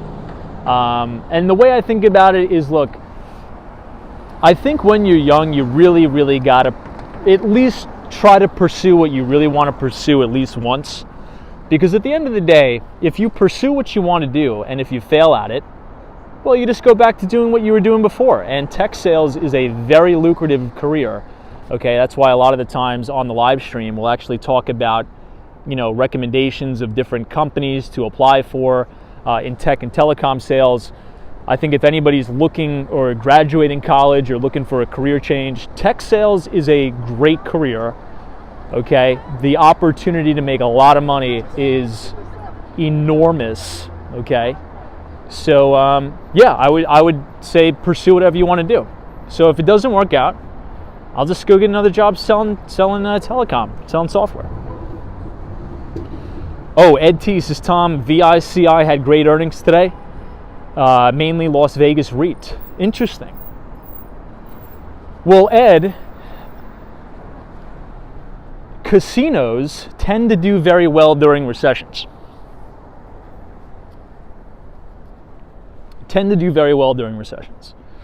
Unfortunately, a lot of alcohol, cigarette companies tend to do very well as well, and smaller, affordable luxuries do well, like makeup companies, QSR restaurants, quick service restaurants, things like that. Hey, John Gary says you need to check on the problems that wearable tech has. They are for information, not accurate medical devices, says John. It's a good point. I think as the technology progresses, it'll get better, but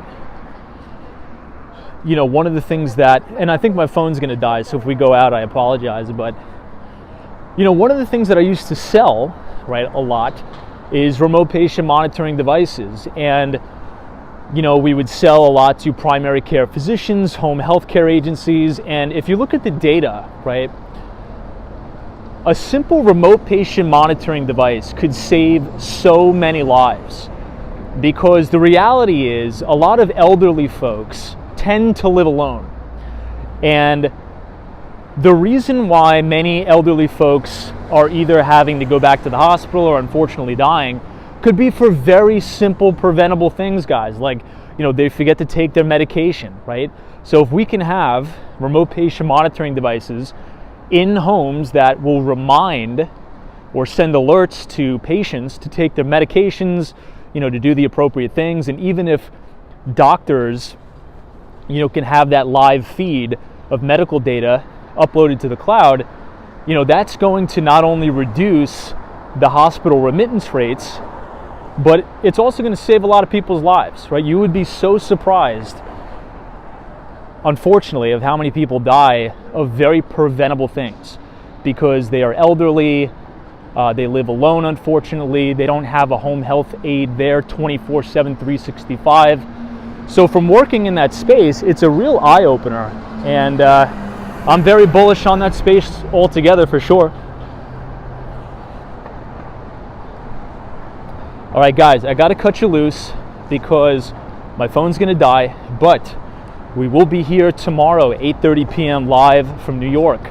So if you enjoyed the stream, feel free to share it with your friends. Click the subscribe button, leave a like on the video, and we will see you guys tomorrow. So Nina, thank you so much. Western Mass Dave, Clara W, Gary Carpenter, Dr. Longas, Stephanie, thank you so much. Ryan Beck, all of our moderators, my friend Khan, Mohammed, Rat Think, Joan K, Wendy England, John Kelly, Kevin Ramsey, Western Mass Dave, appreciate you, my friend. God bless. Steph UH, to the Mighty Bull, have a good night wherever you are, because there is always a bull market somewhere. You just need to know where to look. Hawaii, just Barry, sunshine after rain, Chinook. We'll see you guys tomorrow. Enjoy the rest of your Thursday night.